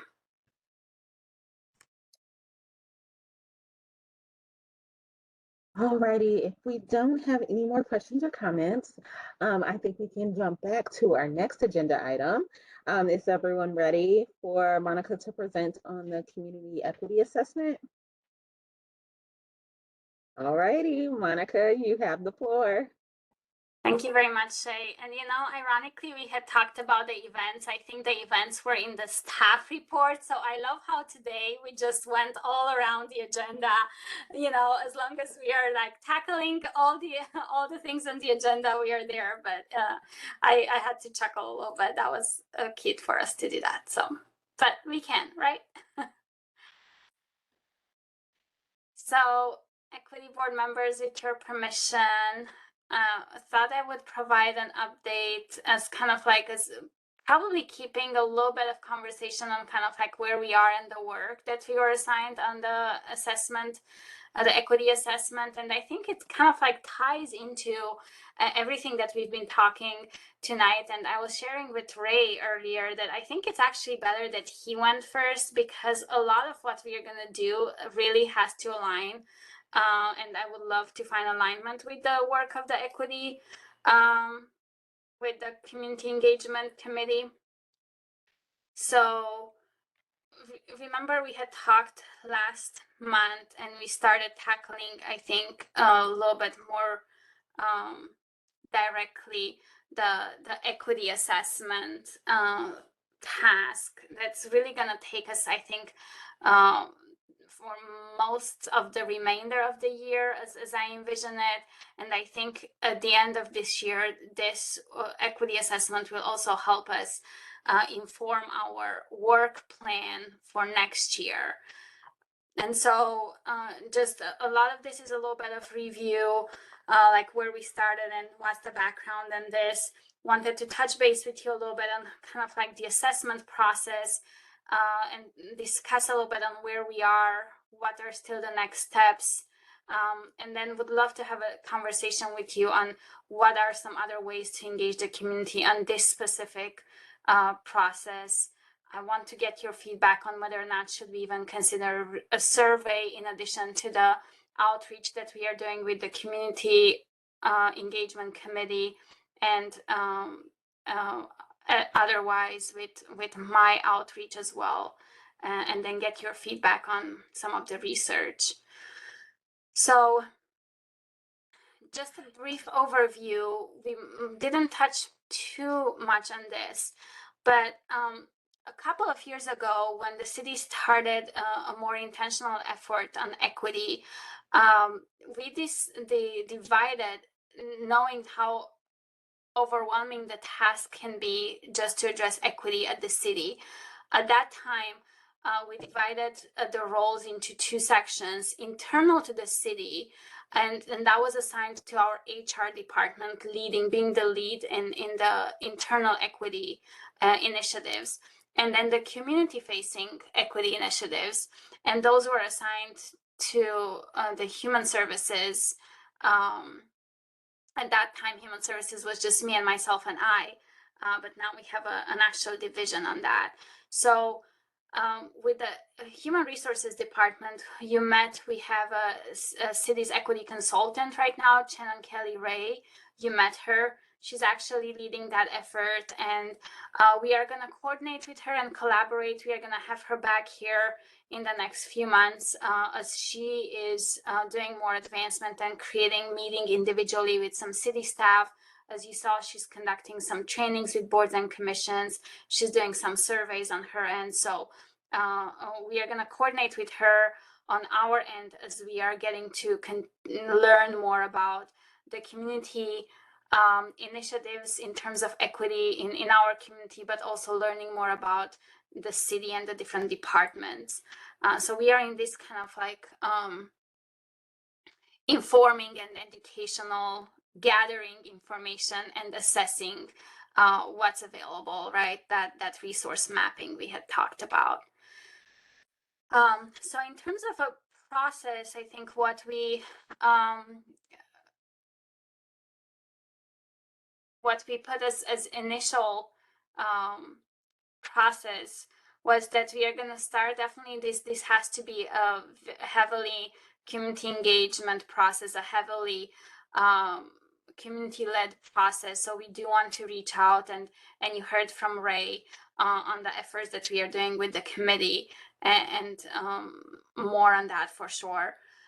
We want to start conducting research on how to go about the assessment, what type of information, in addition to community engagement, that we should look, what consists of an equity assessment for the city. From the equity engagement and the research, we hope then to identify the needs in our community and also internally to the city. And once we have those needs, then we can prioritize what needs and what items and initiatives we are going to tackle first in 2023. So that's going to basically inform our work plan for next year, right? So again, starting with the community engagement, learning what's in our city specifically, looking at what data is available in the city and outside, identifying the needs, and then prioritize those action steps. So in terms of the community engagement process, I think this is a visual. You saw this also last time. We are starting with mapping out those resources. We are learning on one end the city departments, what each department is doing, how they are working, their role in the city, how they may or may not tackle equity. We are going to go externally in the community to hear from the different groups. We are going to collaborate with the equity consultant, and then also just residents, individual residents as well. You heard this before. We definitely want to have that at the forefront of what we do. We never want to do it for the community. We want to always, whatever we do, do it with the community. So we talked a little bit again about this tonight.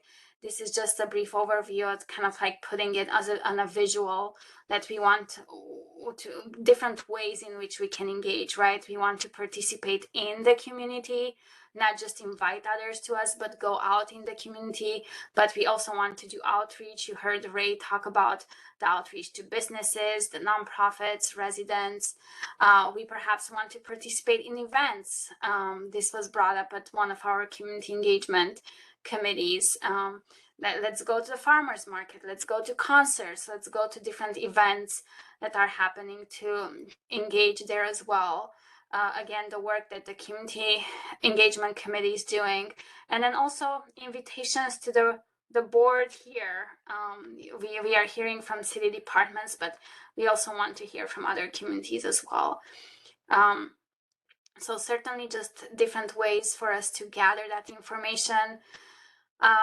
And then before I go there, we talked again about the Juneteenth event and other events that we conducted. But we also, I started kind of like a running list of different needs and different suggestions that came out of different engagement opportunities that we had, whether that was one-on-one discussions with smaller groups or individual residents that we had a chance to engage with, or from the most recent events that we hosted. these are some preliminary information and some suggestions that perhaps we can consider gender wage gaps as an initiative that we can tackle. Addressing unconscious bias and discrimination in customer service, specifically for African American Black residents.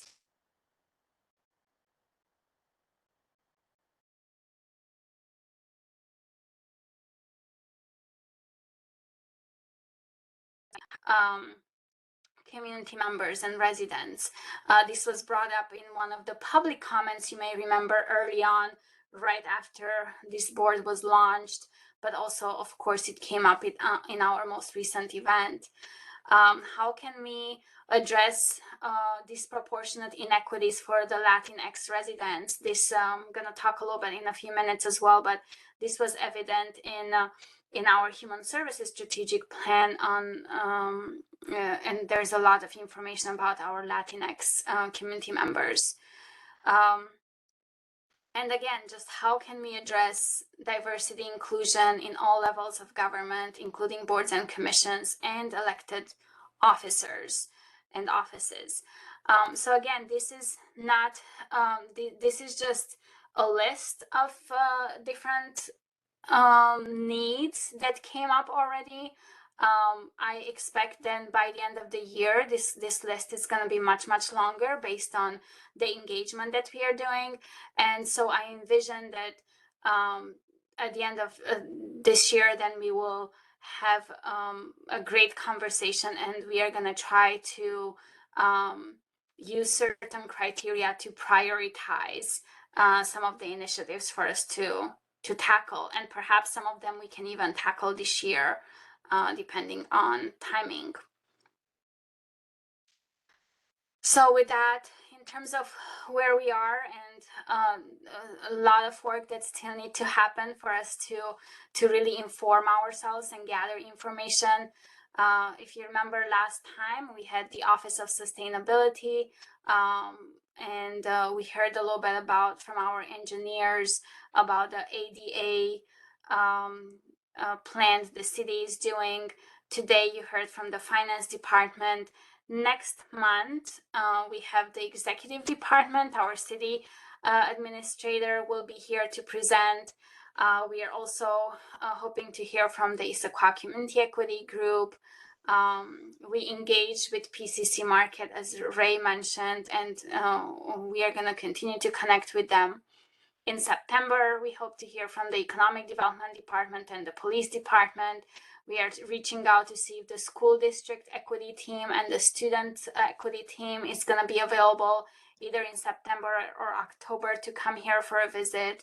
And then in October, we have as a tentative, hopefully, a conversation with the city's equity consultant. Right to Breed is scheduled for October also for a presentation and for opportunities to collaborate with them as well as other community equity groups. So a few months ahead, very busy months. And while we are going to continue to engage with these groups, again, we are going to dive deeper into conducting research on what other cities are doing, what other jurisdictions, what other examples we want to share with you, examples of good equity assessments that were conducted. And so probably it feels a little bit daunting already because it feels like a lot. But I think it's also exciting and very important for us to gather all of that information. And so with that, I would like to pause and have a brief discussion with you on other ways to engage with the community. I know that you already touched base with Ray a little bit on that, so we don't need to go in much detail. I don't want to repeat that because we want to coordinate with the committee. But one thing in particular that I was hoping to discuss with you is whether or not you consider that it might be appropriate to, in addition to the outreach that we do, should we also consider a survey just to hear from residents who might not be connected to an agency or organization? And then if there are any research details in particular that you would be interested in, as I mentioned, we are definitely going to look into what other jurisdictions are doing, want to look into some data demographics, would like to look into some good examples of assessments, but what else should we consider? And I'm going to pause because I talked at you for like 10 minutes here continuously.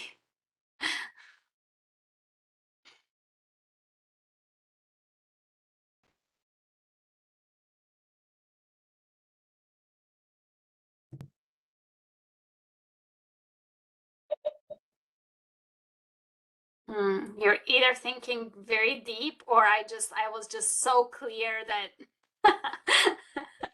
or so confusing. Pretty is ready. I think she's gonna lead us off here. So I'll just start off by saying I love this stuff. I absolutely love this stuff. And so I would love to help support this work in whatever way I can. What I've been thinking about is, community engagement is so important. I think it's also like we've talked about relationships. So I think it's not just like a one-way thing. It's developing relationships, feedback. Folks tell us, what's important to them. They hear back from us what we're doing about it. And so just kind of having that. I also think community engagement and what we're hearing in events and meetings, that's qualitative data. And I think that there's also, I would think an important role for survey data, if it's done well, to work like that mixed methods approach around like qualitative information as well as like of a full sampling of our diverse community and understanding what our different communities are telling us. And so I do think that's an important balance to it. I think that community organizations are have their ears to the ground in terms of understanding the pulse of our different groups. And so I think this is really important, and I think having these different approaches will help us kind of form a well-rounded perspective of what community needs are by various groups. So I'm just excited by this approach. So thanks for sharing it, Monica. Thank you so much, Preeti. And with your permission, would love to follow up with you as if the board considers and we move forward with the survey, would love to follow up with you and get some, input from you for sure. Happy to. Thank you. No. Lorna, are you ready? More important. Yes, Preeti, it's funny. That's exactly what I was thinking about too. Because when I saw the survey, I keep on thinking of all the surveys that I've done with my work, and there's sometimes just the people who are interested respond. And I know in the city's emails, I'm not sure how many people who really are impacted, communities who need the most support would actually respond. I mean, honestly, Monica, this is very embarrassing, but I only found out that the city sends emails about a year and a half ago. And so, how do we gather data from the everyday people, the new people who are in our community, the people who maybe not speak English, for example?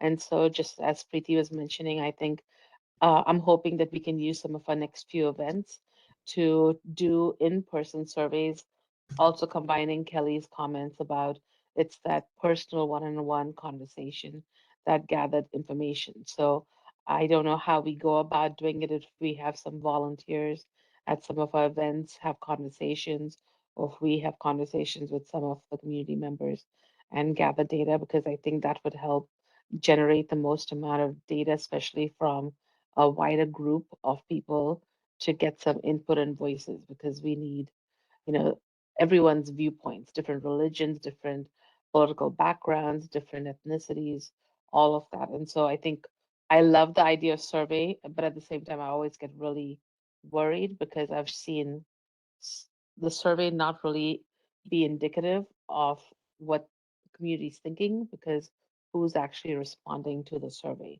So I'd love to I love that idea. I just combining Kelly's comments also in the one-on-one conversation and building relationships. And Monica, you had also mentioned one of the ways you got this group to come together or work with different groups is developing that relationship to begin with. with each person. Thank you.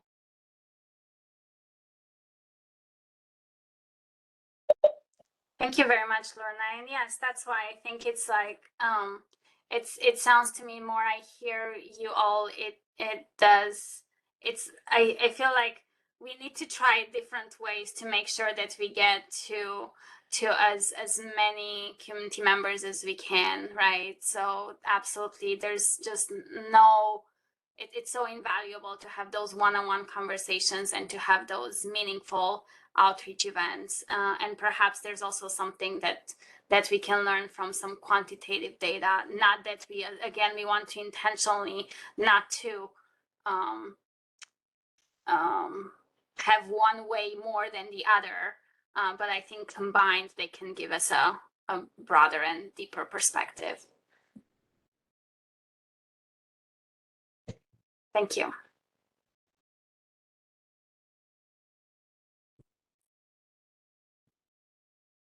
Tony, are you still thinking, or do you have a comment, suggestion, or question?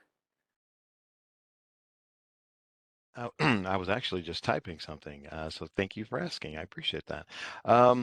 Yeah, I was actually still deep thinking about everything, and I like where we're going, and I like the nature of the community engagement, and this it really is going to take those one-on-one relationships. But I think also that we can do some things that are passively beneficial. And what I mean by passively beneficial, like Issaquah events such as like Salmon Days, if we actually had maybe an equity board table or equity board tent, where we're engaging in the community in a passive nature, or where they even be passing out flyers, having a chance to sit down and, I don't know, enjoy a smoothie with a community member at Salmon Days or something like that. I think as we get more, I don't know, get more of a strategic focus on what we're going to be doing. I think, passively as well as, I don't want to call it aggressively, but really just getting out there to the community in a passive um, and in an intentional way. It's great. Thank you. Thanks so much. Christina, do you have a comment?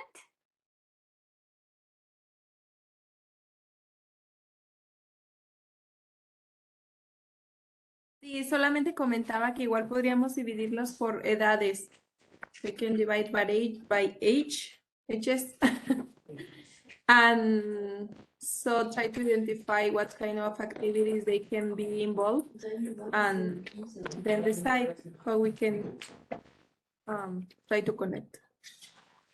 Thank you. That's a great idea to definitely think of the different ages of the populations when we do that outreach. Yeah, that's a great suggestion. Thank you. Shay? Yes, and I was actually thinking about the farmers market specifically because I know that the Pickering Barn events tend to be well attended. So to Tony's point, I think it might be helpful if we had like a table or something set up to where we can share some of the things that we are working on, how the community can get involved, the resources that they may not know that they have. Um, and much like everyone else, I'm kind of thinking about the best ways to get the information into people's hands without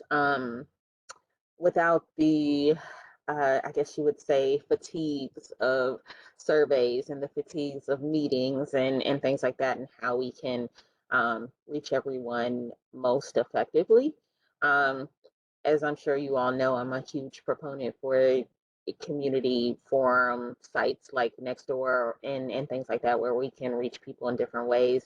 Um, I love the idea. I'm just trying to think of the best way to get the most responses so we have a complete picture.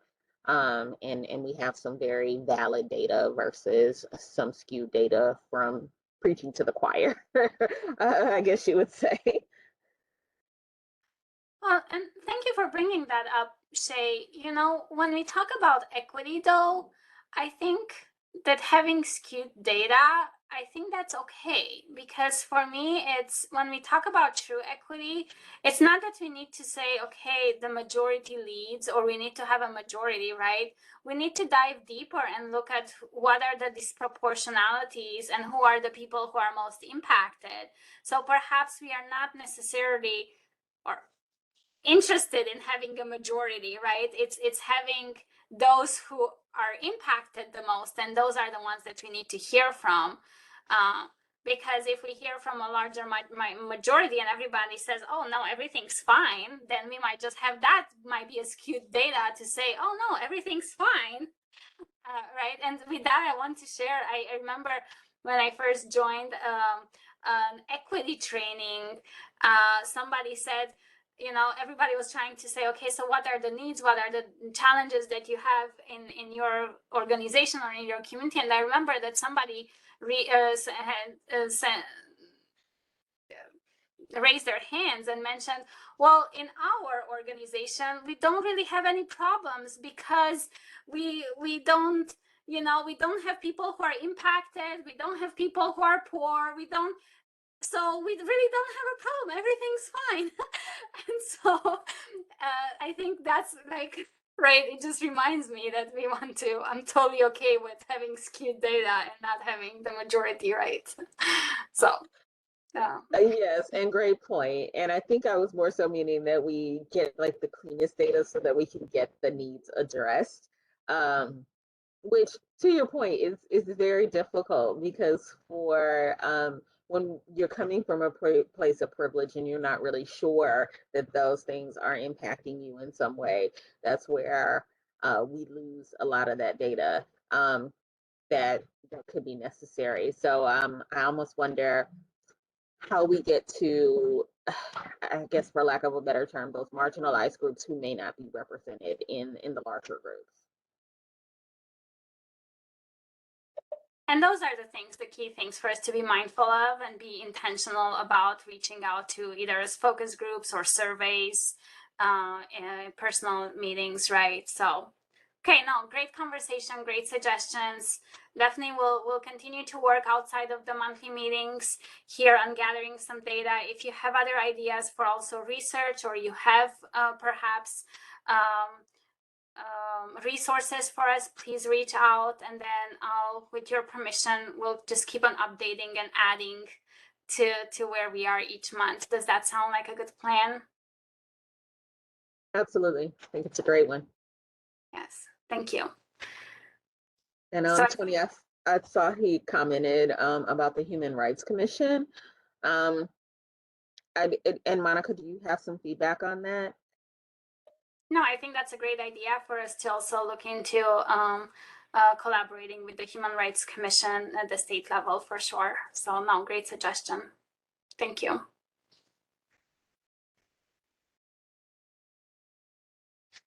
Alrighty, did anyone else have any questions, comments, concerns they wanted to add to our topic here?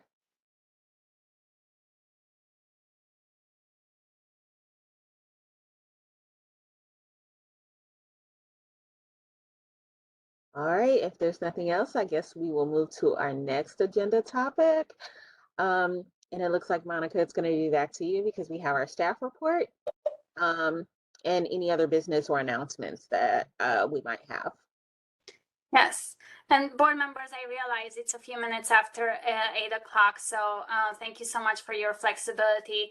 I think we actually addressed some of the things on the staff report. So I want to just be a brief. Again, I wanted to start with a huge thanks to all of you for your participation in the multiple events in June. In addition to Juneteenth and Pride Month, which we discussed already that. Also want to thank those of you who participated in the meeting with the Japanese delegation. I know there was also, I want to thank Preeti for representing our board at the council meeting on June 21st when the equity framework was presented. So really a lot of great things happening in June. Some of you participated in the training, in the deconstructing our bias training with Shannon Kelly Ray. Some of you are also, I know, scheduled for the upcoming events. One of them was postponed to October. So a lot happened. I also wanted, I know there was interest from the Equity Board in learning more about human services. So I'm going to try to insert some information each month, and perhaps as time permits, we can also have a larger presentation at some point. Since we are part of the Human Services division, we now have a division, and I want to tell you, board members, that this is a very, very new division. It was just created this past year. If you want to imagine, just a little bit over a year ago, Human Services was just really me and myself and I. Since then, we have a team of, how many are we now, Kaylin? 1, 2, 3, 4, or 5? 5 of us. 4? I'm trying to count. So Kaylin is here with us tonight. She will continue to be with us here. She's our newest staff member. She's been with the city for a little bit over a month. She's our behavioral health coordinator who does work with our behavioral health program and the homeless outreach. With Amir, the two of them provide a 7-day coverage to the city. So those are 2 staff members that work both with our police department for behavioral health and with our homeless outreach, with our homeless program. We also have Marisol Viser. She's working with our community court, so she's working with our team at the municipal court. And that's also a brand new program that was just started in August of last year. And then last but not least, for sure, you might have met already Hannah Roberts. She's our human services coordinator, and she's working with our nonprofit partners. She and I worked on creating the human services strategic plan this past year that was just a few months ago adopted and by city council. So a lot of work is being done in our small division. And so I'll try to keep you updated with other council meetings that are happening. So more recently on the June 22nd, right, the day after the equity framework debate, one of the things that I would like to highlight in terms of human services, we had discussed with City Council the option of creating an emergency housing program for people who are homeless in Issaquah. That is going to happen in collaboration with and partnership with Motel 6. So we are creating a pilot program for 1 year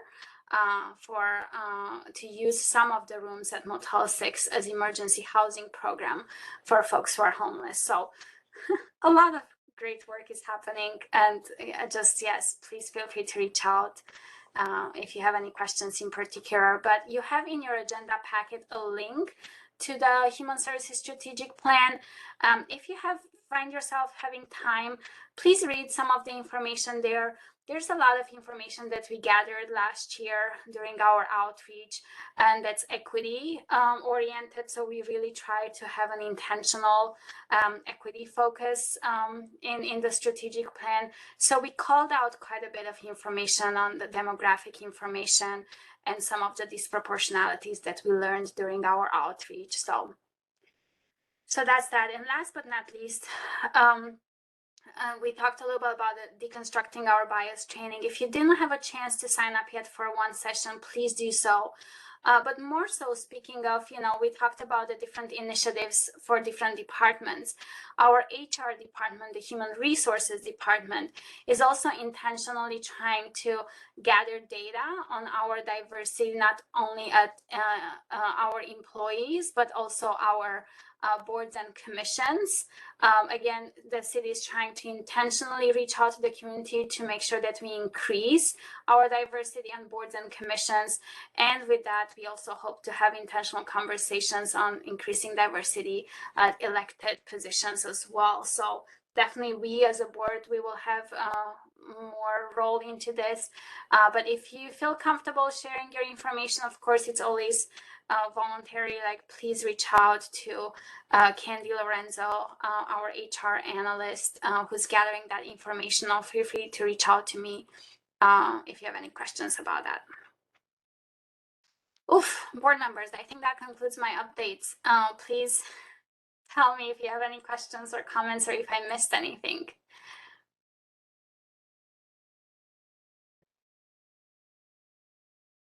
No, Monica, I think you got everything. Did anyone else have any comments, questions, concerns? Alrighty, we've had a very robust meeting, so I want to thank you all for joining us tonight. If there is nothing else, then we will adjourn until our next meeting on August 3rd, 2022. Thank you very much, everyone. Thank you all. Thanks. Have a good night. Have a good night, everyone. Thank you. Lorna, we'll miss you next month.